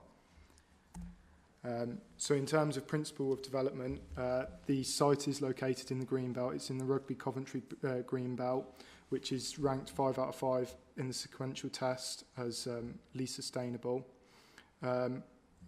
Paragraph 150D states that the reuse of buildings within the Greenbelt is acceptable. However, the buildings must be permanent and substantial. As you can see from the previous slides, the building is permanent and substantial in construction. As I said, there's not any major changes to the overall footprint or volume of the building. There's an 8.8 increase in the volume, so it's within reason for in the Greenbelt. So the proposal can be supported under paragraph 150D of the MPPF.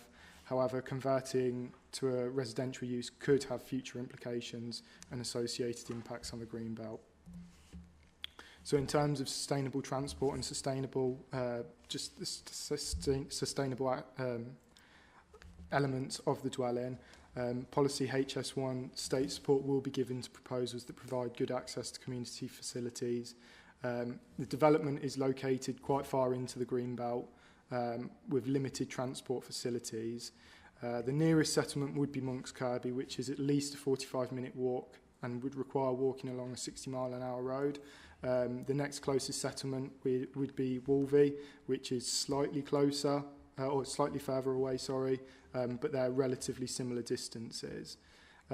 It's unlikely that the future occupants of the dwelling are going to solely rely upon the facilities of Wolvie and Monks Kirby, given the lack of choice and or appropriateness. Due to the poor range of facilities and limited employment opportunities in the surrounding areas, the reliance upon the private motor vehicle would be increased.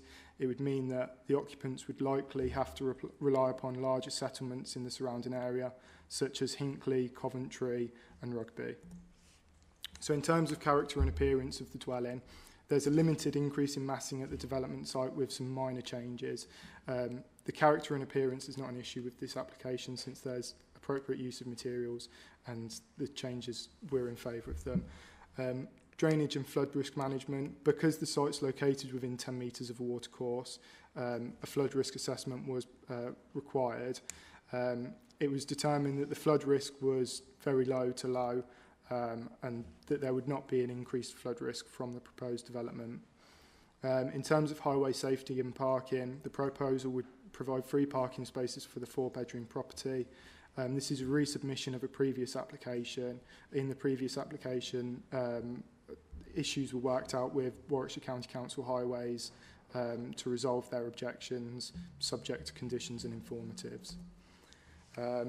In terms of ecology, the site's located near the Withy Brooks Spinney Potential Wildlife Site. Because the changes are to only take place inside the site boundary, it's unlikely that it's going to affect the wildlife site. It has been determined that the existing building has negligible suitability for bats, and therefore no further surveys or information was required by ecology. For impact on neighbouring properties, due to the sizing and siting of the proposal, there are no neighbouring properties that could be affected by the proposal. For climate change and sustainable design, there are a number of mitigation measures that have been incorporated into the design, such as the integration of renewable technologies for energy generation, and the design of the existing water tower having thick walls will help with energy or heat retention. In terms of planning balance, the proposal does not comply with policies GP1 and GP2 and HS1. The application site would be located in an unsustainable location with inadequate public transport connections, unsuitable walking and cycling links, and would be in an area with limited range of services and facilities. The occupiers of the dwelling would be compelled to heavily rely upon the private motor vehicle to access day-to-day services and facilities, which fails to support moving towards a low-carbon economy. The social and economic benefits are not considered strong enough to outweigh the drawbacks of the unsustainable location and associated environmental impacts. The reliance on the private car which would result from this proposal as such would not fulfil the social and environmental objectives of sustainable development. My recommendation for this application is that it should be refused due to failure to comply with the local plan and national planning policy framework. Thank you. Thank you. Have you got any points of clarification for the officer? Councillor Mrs Stevens. Chair, I just would like to say that I did send this application to committee, and that's not mentioned in your report, Callum, but I think I ought to mention it and declare that. The reason I did that was because I thought there were genuine reasons for it to be debated here. Notwithstanding that, I'm obviously mindful of my obligation as a councillor to recognise I have an interest in the application and the code of conduct where I have an interest, and also the code of conduct. But I have no tendency or inclination that can prevent my impartial consideration of this application. And I'd like to state that. It was just that I wanted to ensure that it was properly debated. Well, thank you for that clarification. Any members got any points of clarification for the officer before we move on to the speaker? Can I clarify something? Yeah, please do. Just as a point of clarification, in point 1.1 of the officer report, it is outlined that you did call it in. Thank you.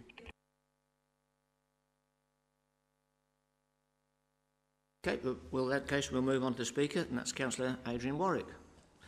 Thank you very much, Chair, and thank you for allowing me to come this evening and to clarify I'm speaking as Chairman of Wolvie Parish Council, representing Wolvie's views and Monks Kirby's. Firstly, I have to congratulate the officer on the quality of the report. I can't agree with the conclusion, but it is an extremely good report. Again, the other thing I can't agree with, that there's no choice in Wolvie. We've got lots of choice in Wolvie. Come along and see. And one of the reasons we've got a lot of choice in Wolvie is why we've been allocated to have 100 new homes, because we can support that number of homes in the village. And this little location is probably a 10-minute cycle ride away from the centre of Wolvie. It's also located in a, what I would call almost a small hamlet location where there's the opportunity for car sharing. If you look at the aerial photograph, you will see that there are other dwellings located around where the water tower is. So let's come back to the building. We agree it meets 150D for conversion. It's a substantial dwelling, it's built, it's there, and the parish councils agree with your officer that it would have very little impact to change the use. So what are the options? Do we go with this? Do we convert it to offices? Or do we knock it down? Because any use of this building is going to require you to get to it and get back from it, or to demolish it. And I would question, what is the impact of demolishing this building and taking that spoil to landfill? Now, surely, whilst it's a very difficult balance, and I understand that as a committee tonight you have to look at the planning balance, it is one dwelling amongst several other dwellings. It is a really nice reuse in a sympathetic manner of the building. It would add a dwelling into Rugby and add to the numbers. And as I say, there is no debate that Wolvie, which is within easy cycling distance, is a major conurbation, because we are taking houses on that basis. So I would urge you to look at this, consider the implications of not going with it, and whilst I congratulate you, Callum, on the report tonight, and I understand why you've come to this conclusion, I have to say on balance, the parishes disagree with that, and we believe this is a really acceptable reuse of what to us is quite a little local landmark, if not a heritage asset. It is certainly a building that is valued by the community, and we would like to see it sympathetically and sensibly reused. Thank you very much, Chair. Thank you. Now, the speakers have raised a few points there. Do you want the officer to address any of those points, or do you want to move straight into the debate? Can the officer comment on the heritage asset part of it? I can confirm that it is not a heritage asset, and that's all. Thank you. Okay. Councillor Mrs Meadows. Is it featured in Wolver's neighbourhood plan? I don't believe it is, Councillor Meadows.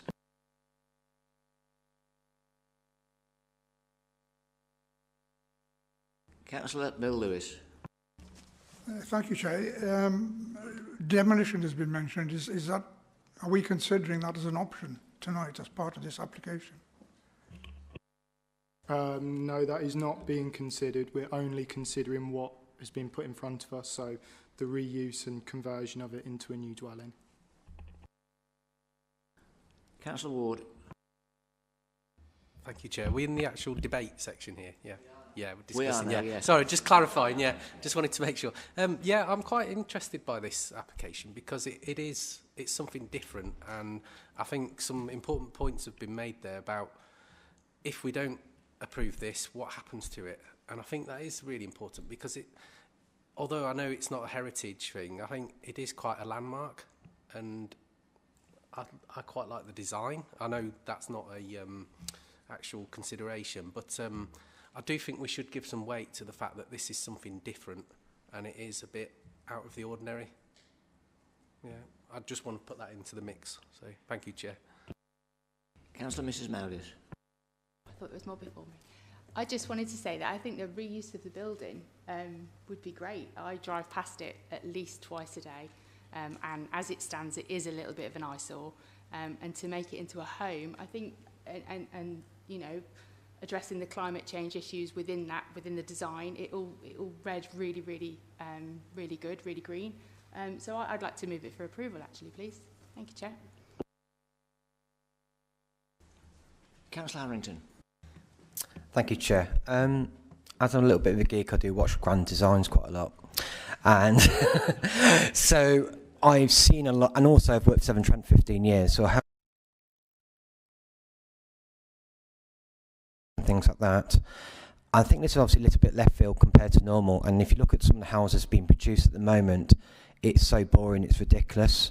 And I think this actually is something different, and it's using a site, and if it's done properly, and if you look at the evidence that's seen out there, and I'm only going by grand designs, but I do love that programme, it can be amazing. So for me personally, I would be second to approval. Okay, we've got any further speakers? I would imagine after all this rain today, that water tower might be full. Bearing in mind, of course, they build water towers at the highest point. Okay, we've got any further speakers on this?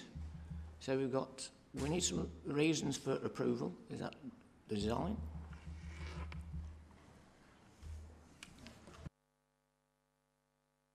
We don't have to give a reason. How about that? What a relief. Conditions. Yeah, what about conditions? Yeah, I mean, through you, Chair. If members were, obviously, I'm conscious we've obviously not taken the vote yet, but obviously there's a recommendation to move for approval and second it. If members were, if the vote went that way, then obviously prior to that happening, we need some idea on conditions. They can be delegated to officers to put conditions on. So, things like landscaping materials, they're the types of conditions that we, like to put on, similar to, as I say, barn conversion type applications, that type of thing, because obviously if a property is converted, it would then come with permitted development rights, which could obviously impact on that design. So again, it was a barn conversion type of thing. We would remove those permitted development rights. So it's those types of conditions. If you wanted to delegate that to officers, then that is fine, but it would probably be in a bit more detail if that was the view of committee. Did you want to speak? Yes, please. Yep. Just to say that I'm happy to go for approval and delegate the conditions to the officers. Councillor Ward. Thank you, Chair. Could I ask for the slide to come up again about the actual visual of the design? Because I basically just wanted to say that I like that design, and is this essentially what we're putting forward? Because I do like that. Yes, it is. And, yeah. Sorry, I know that's quite straightforward. Sorry, yeah, but I'll elaborate. So, as I say, I like the design of it. And did I see there was the free parking spaces? Was that right? Yes, there's free parking spaces provided. Yeah. Okay. So I'm happy to move for the approval with the designs and delegate the. Yeah.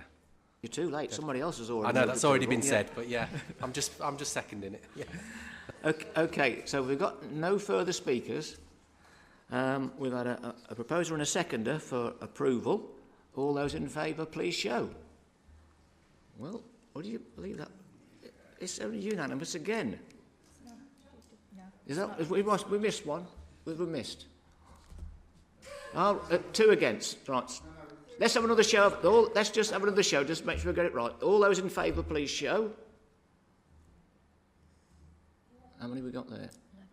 11. And all those against, please show. 1. Okay, so that is approved. Approved subject.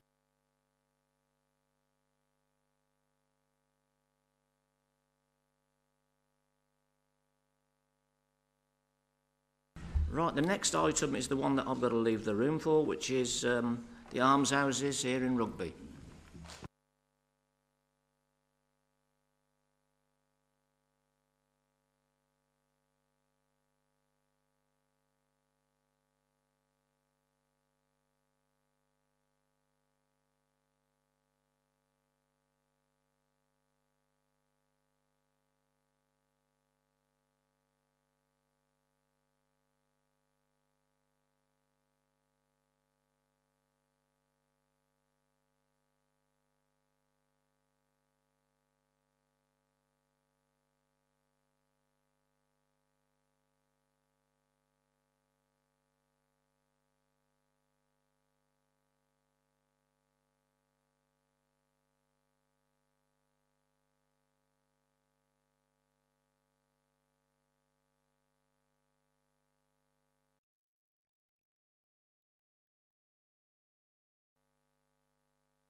Good evening. This application is being referred to committee as it's been called, because the application has been submitted by or on behalf of a current councillor and under the scheme of delegation has to be deferred to the planning committee for approval. It's for the Lawrence Sheriff Almshouses at 16 to 26A Dunchurch Road. And the photograph on the front slide shows the current courtyard arrangement as the site is existing. Here we have a site location plan.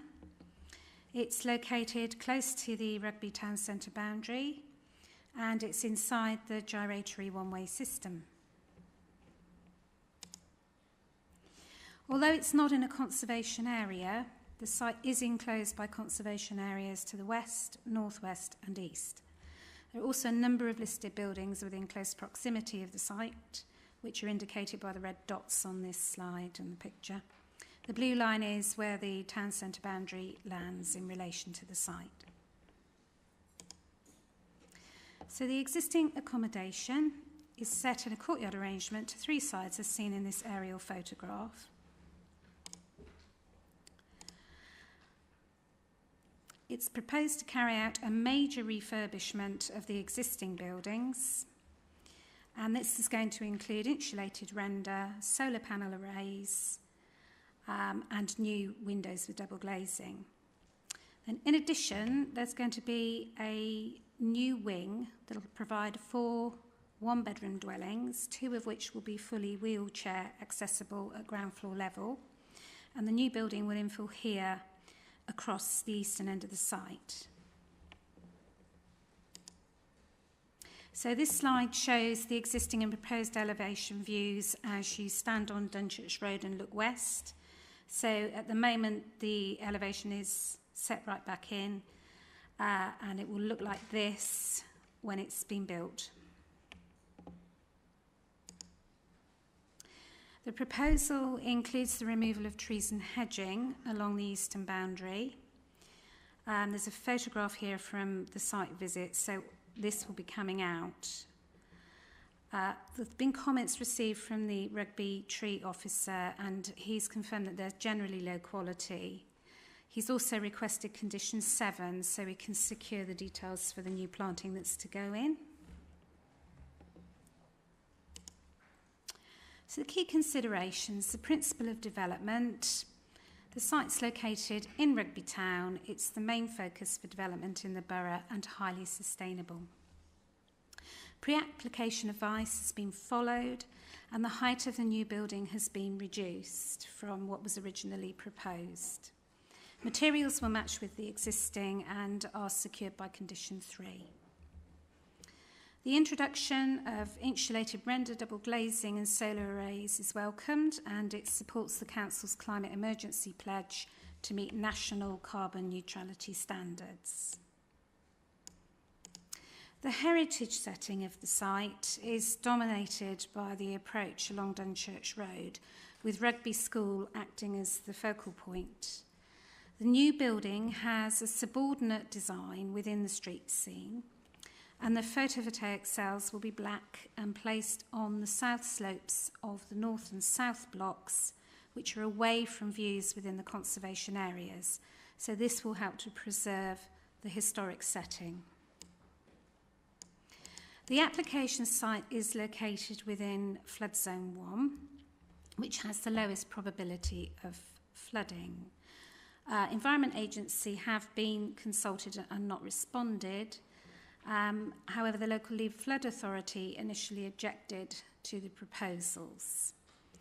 The applicant has worked with the LLFA, and the objection has now been removed subject to a number of conditions, and these have been provided within the committee addendum circulated to councillors at the start of the evening. Ecology. The preliminary roost assessment by Midland Ecology identified moderate roosting potential for Unit B3 here. They recommended 2 further surveys. Following this, the decision was taken to remove the solar arrays from this roof and carry out essential repairs only, which can be achieved under permitted development. An undertaking's been given to do this under the supervision of an ecologist. For buildings B1 and B2, the assessment concluded that no further surveys were required. However, WCC Ecology have expressed their concerns that a further activity survey should be carried out for these buildings, because when the new building goes up, there will be intervention to the roof quite significant at these ends. However, this aspect of the work is not expected to take place for 2 years. The refurbishment to the existing buildings is to be undertaken first to improve them. So the time frame for securing the funding for the works to the almshouses is reliant upon a timely planning approval, and it therefore resides with the local planning authority to weigh the balance in regard to the ecological concerns. The phased approach to the development means that the BAT activity would likely change between now and the commencement of the new build. Therefore, we take the view that carrying out the BAT activity surveys needs to be done between May and September, immediately before the build commences. As such, condition 6 has been applied to secure the surveys prior to the commencement of the construction of the new building. Condition 8 has been applied to allow the works for refurbishment and solar panels and roof repairs to the other buildings to go ahead without further surveys, but in the presence of a qualified back worker. Again, this is to try and provide a balance with a need for expediency in determining the application and the ecology requirements. WCC Ecology are aware of all of this. They have requested a further condition for mitigation and enhancements, and this has also been provided within the committee addendum. So the recommendation is to approve, subject to conditions set out in the report and the additional conditions stated within the Planning Committee update addendum for item 4. Thank you.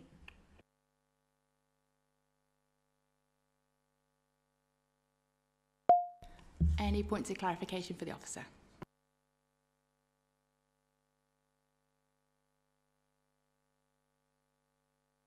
Any speakers? Yes. Thank you. Many people will not even know that this site exists. They go whizzing round on the gyrator.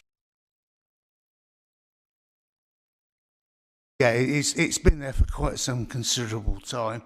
I welcome the fact that the trustees now want to bring it up to a modern standard, because it's 50 odd years old now. And if you were looking for the care of older and disabled persons, then it does need upgrading. In terms of the ecology report, which has been able quite a lot of push on, it should be pointed out that you've got Rugby schools, mature trees on the one side, you have another retirement housing scheme on the other side of what was Union Street, which has already got mature trees, and you've got the Percival Guild House sort of just around the corner from it. So there's quite a bit of space where we could get biodiversity gain within the locality. So I think that's there, and certainly I'm pleased to see normally buildings of this age, certainly those built in the 1960s, the first thing that is usually being recommended is a bulldozer. What we're seeing here is that this is a good example how such a site can be refitted, refurbished and reused again. So I very much welcome the application. I'll propose it for measure. Any other speakers? Councillor Ward.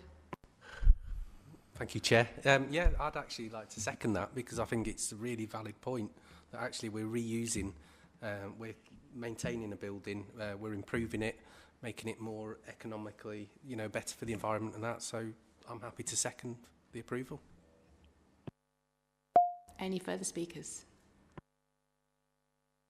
Well, we've got a proposer and a seconder, so can we move to the vote, please? All those in favour? And that's unanimous. Thank you.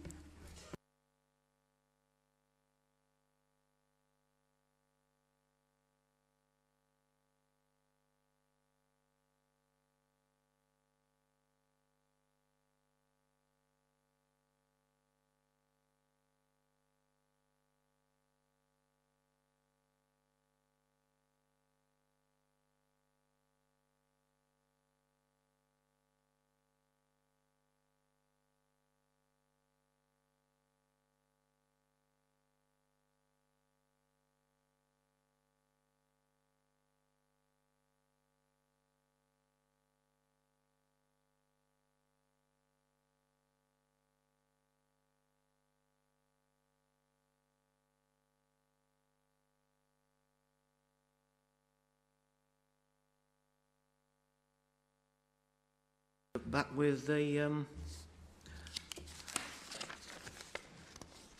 Anstey. Yeah, I thought it was. Brilliant. Thanks. Through you, Chair. Application R23/0727 relates to plot 8 at Anstey.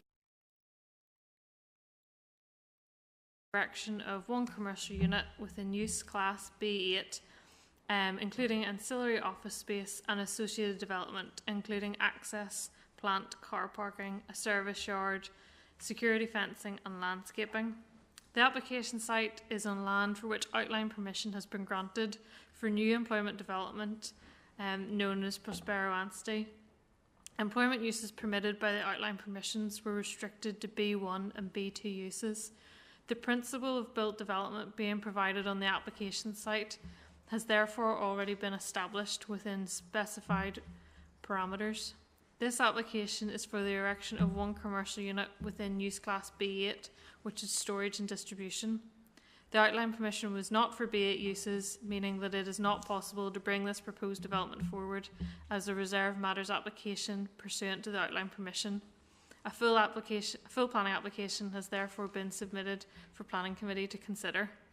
The images on the site show the main road accesses, and it's highlighted this is the building that is proposed, and then this is a closer view at the site with the storage building proposed. These are the car parking spaces related to it, the covered cycle parking, which is proposed with solar panels on top, and the associated plant in this area of the site. The proposal has been submitted by Rolls-Royce and relates to the proposed relocation of their existing document storage facility. This existing facility is currently located in a building located approximately 130 metres to the southwest of the application. This is an image of the current building that's on the site. The proposed replacement building would be smaller in size and scale than the existing facility. It would provide bespoke facilities to serve Rolls-Royce's ongoing needs for the preservation and long-term secure and safe storage of business-critical Rolls-Royce documents. It is required because records must be retained for the operational lifetime of each engine manufactured. The collection and secure storage of this material is therefore of great importance, in addition to comprising an international heritage archive. Furthermore, the Rolls-Royce Heritage Trust utilise their archives, providing community benefits to interested parties and heritage groups. These are some site photographs of the site and the surrounding area. This is the proposed site layout, which shows the building in situ with the landscaping at the street scene, the parking areas and associated plants set back from the street and behind the proposed building. The building itself would principally be comprised of drawing rooms and microfilm rooms. This is this main area of the building, together with office and staff welfare areas, which are in this area that's sort of been darkened out. It would provide a total employment floor space of just over 3,000 square metres in the internal area. The use of the building is obviously for storage purposes. The building would be 7.2 metres high, above a finished floor level of 83 AOD, given a ridge height of 90.2 metres AOD. A total of 36 car parking spaces would be provided, of which 4 would have access to electric vehicle charging points, proposed here on the site layout, and there would be 8 covered cycle spaces. There would be no HGV parking spaces. This is because Rolls-Royce have advised that the bespoke arrangement in the facility for the storage in place for the storage facility, as is the case for their existing facility, only necessitate deliveries or servicing via vans. The service yard has also been designed such that a 7.5 tonne ridge vehicle can access and egress the site in a safe manner. In respect of appearance, the proposed elevations of the office elements would contain a high level of glazing. The main elevations of the units would be clad in horizontally laid profiled metal cladding in white and dark grey. The roof would not be visible as there would be a parapet which conceals this. Moving on to the key considerations. As outlined in the report, the site is classified as previously developed land.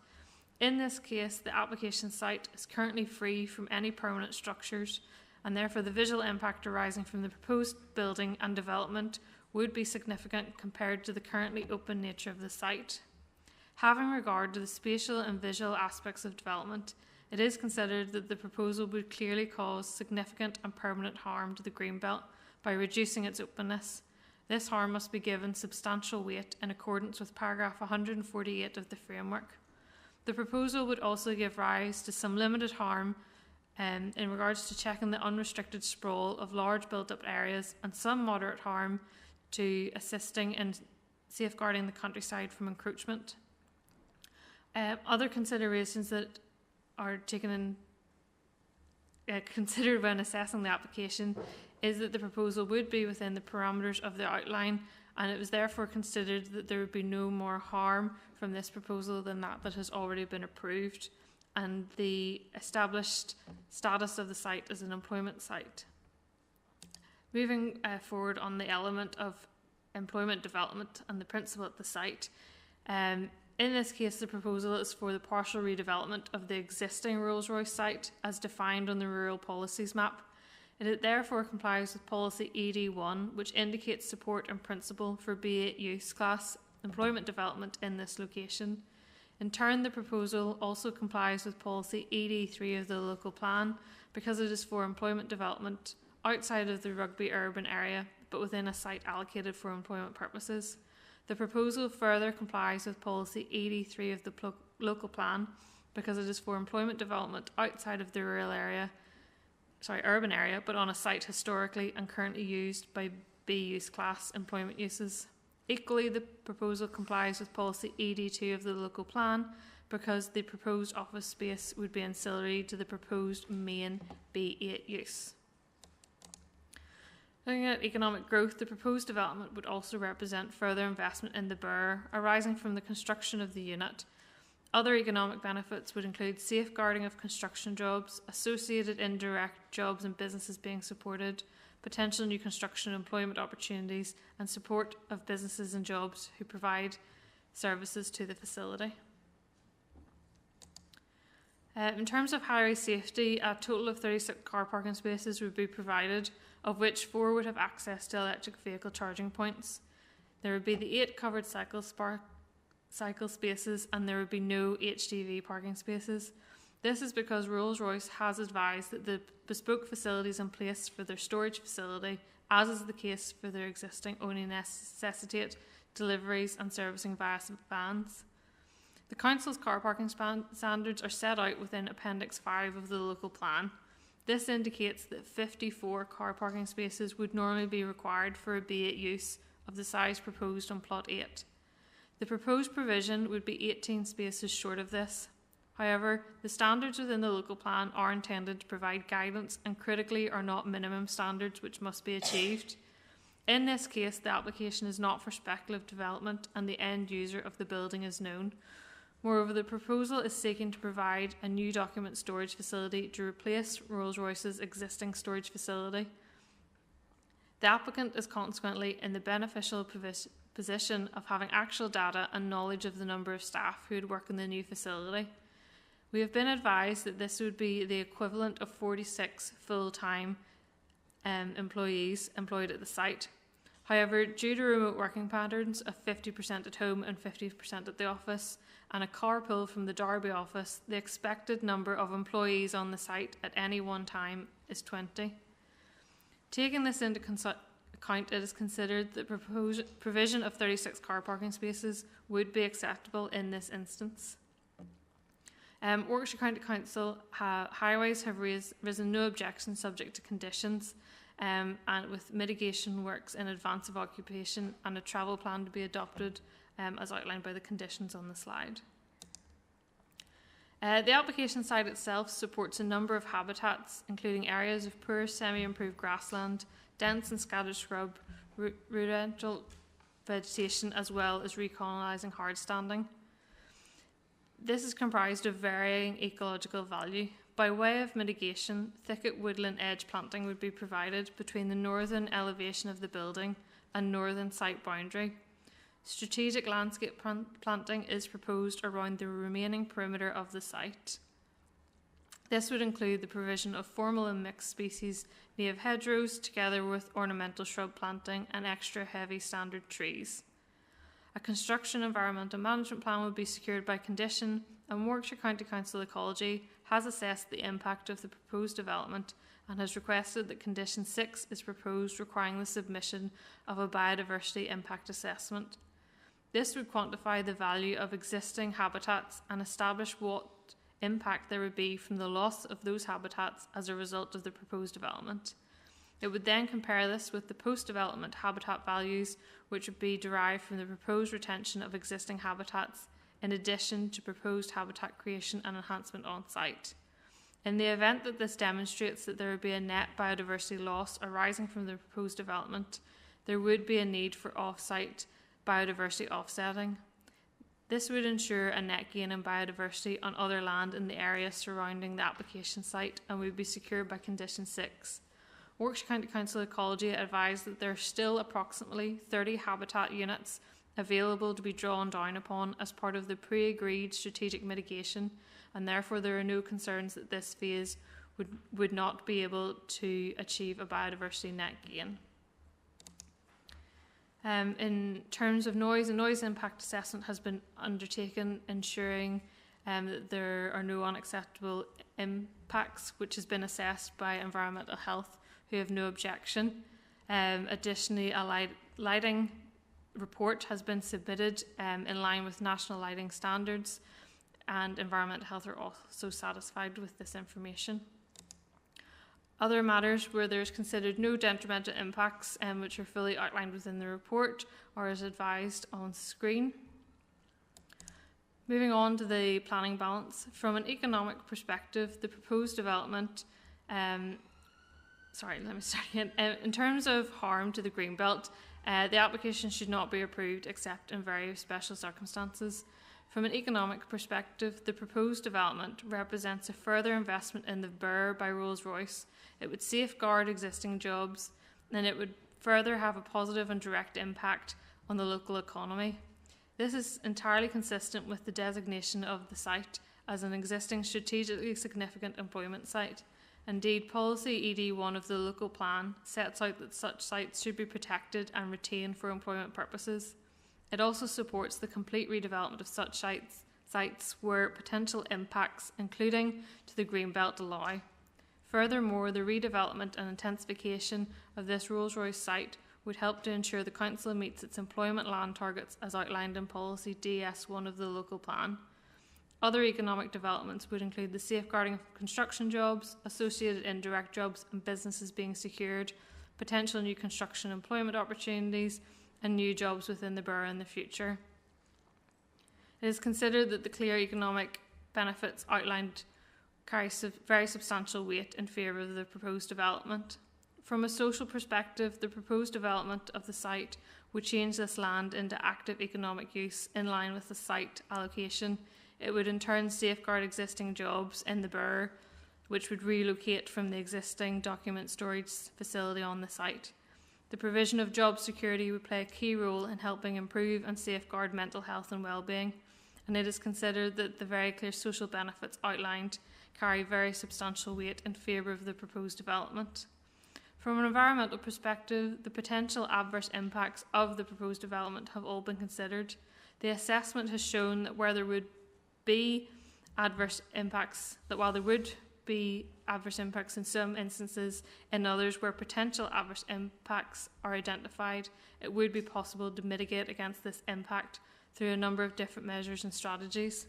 This mitigation could be secured through conditions to ensure that this is delivered.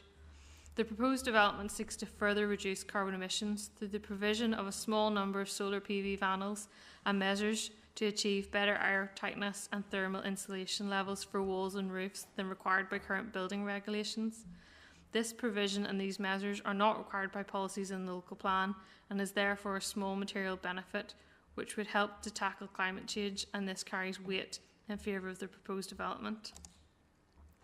On balance, it is concluded that the benefits of the proposed development are such that they clearly outweigh the definitional and other identified harm to the Greenbelt.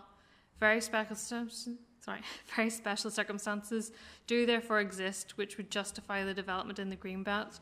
Accordingly, the proposal would not conflict with Policy GP2 of the local plan and Greenbelt policy in Section 13 of the framework. The proposed development would comply with the development plan, and no material considerations have been identified which indicate that the development should not be approved. Indeed, the proposal would result in a number of positive economic, social and environmental benefits. These benefits would consequently outweigh the identified harm to the greenbelt. The proposal would also not result in any other significant and detrimental environmental harm. And having regard to national policy and in presumption in the favour of sustainable development, it is therefore considered that the proposal would comply with Policy GP1. It is considered that the application should be approved, subject to the conditions and informatives as outlined in the recommendation. Thank you, Chair.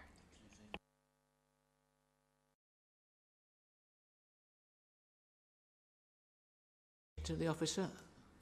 No? Or should we just move straight into the debate? Okay. Councillor Sanderson?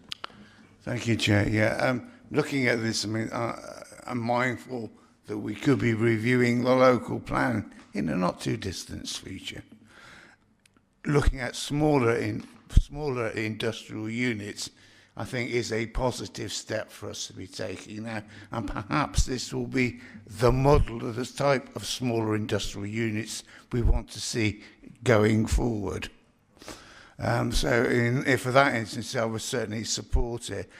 The planting and the landscaping around the site is excellent. We don't often see that on a big shed, do we? Let this be a marker for those developments in the future. Thank you, Chair. Councillor Mrs. Timms. Well, I suggest the planning officers go and look at this site in the dark. Because if it gets any more like a Christmas tree, it will, be a real problem in that area, because it is the lighting effect and the lighting pollution across this area, as highlighted by the parish council, is significant. And I'm perfectly happy to take you to spots to show you how significant it is for the residents in Peterhall Lane and the residents on Brinklow Road.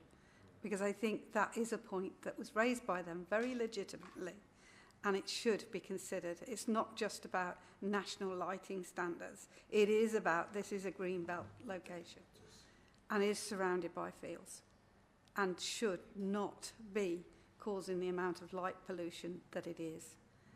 I'm glad to see the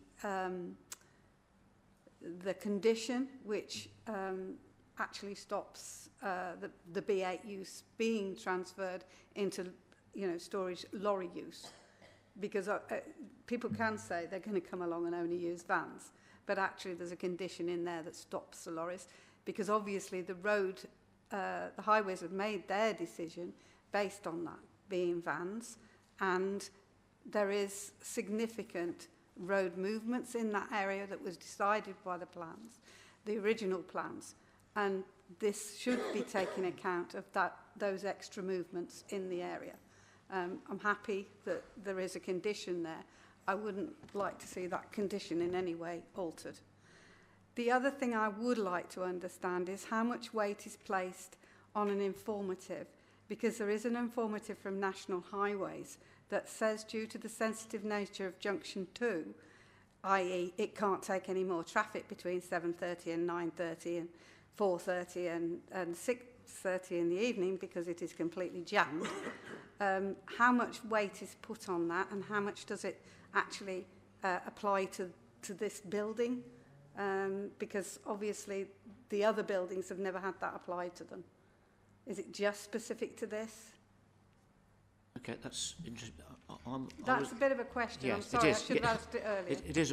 I'm aware that Junction 2 is to be upgraded, and the works are meant to be starting in September.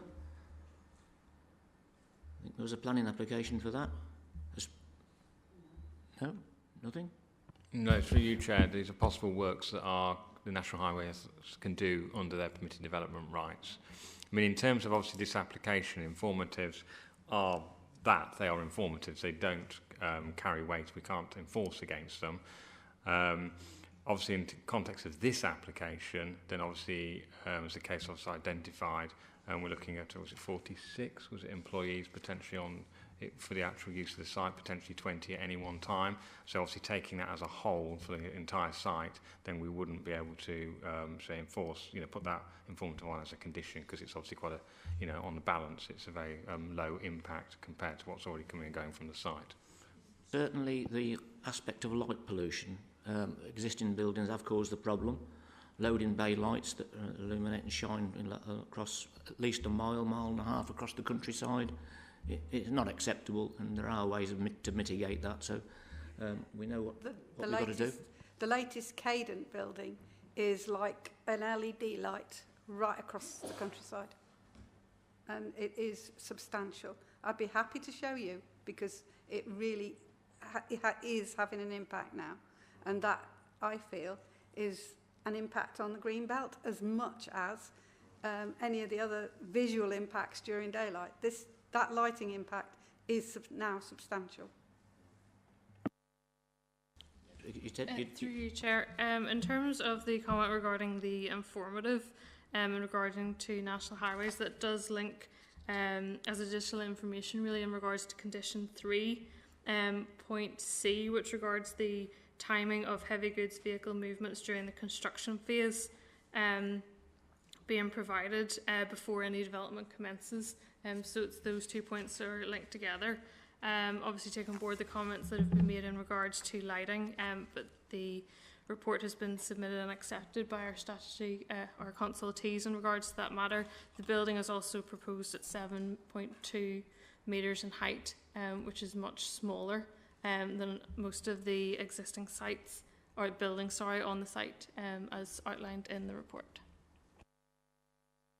Thank you. Okay, in that case, could I ask that we, as before any other planning applications are considered and lighting is considered and all the rest of it, that we show people what is actually happening on that site? I think that would be appropriate, and certainly, Chair, I'd ask you to arrange that, because I think it is, you know, Yeah. It is a site that is not anywhere near Rugby Borough Council or Rugby Town, and therefore can be considered, it's out of sight and out of mind, and I wouldn't like that to be, as the ward councillor, I certainly wouldn't like people to be thinking that. Yeah, through you, Chair, just one additional point. We are aware that the applicant is looking at lighting issues. They are aware and are working on a solution, just to make the committee aware. Certainly in my experience, I find that modern LED lighting is a very intense light at the source. It isn't quite like any sodium light, which is quite mild but spreads a distance. LED stuff is different technology, and it can be really, really intrusive if not used properly. Chair, there was one other question. The existing building that's being used for the storage, what's happening with that?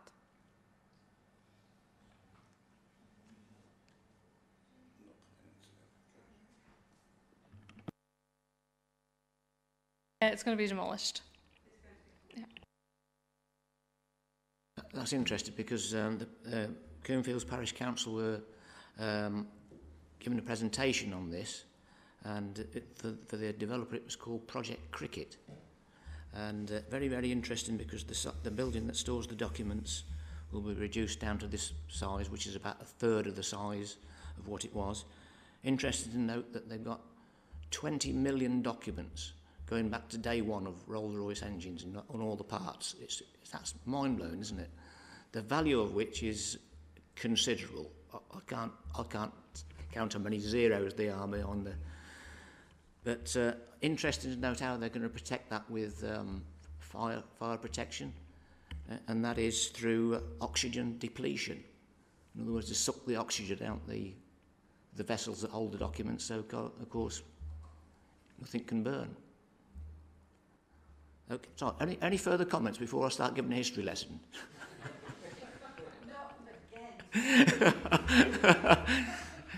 Councillor Sebastova. Just coming back to the point raised by Councillor Heather about lighting. These obviously user interface. So can you put some conditions, some kind of input from the users, and can we modify that? You talked about.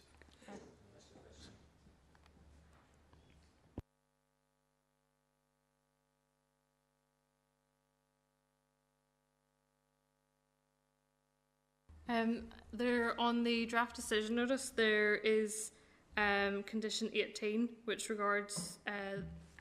restricts the lighting. that's already been proposed. And there couldn't be anything else erected or installed under that condition.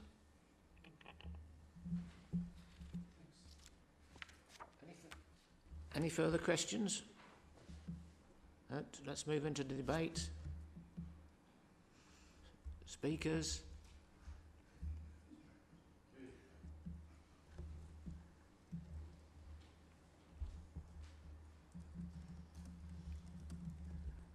Shall you make approval? Are you going to propose approval? Okay, thank you, Councillor. Further speakers?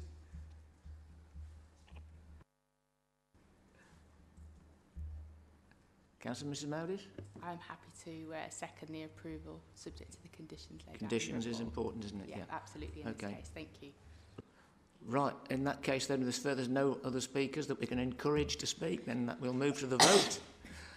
All those in favour of approval, please show.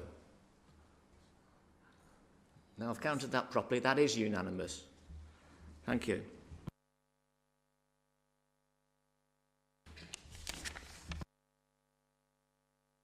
Right, we'll move back to the agenda. Item number 5, advance notice of site visits. None further received, thanks, Chair. Delegated decisions. In that case, that draws the meeting to a close. Thank you all for attending.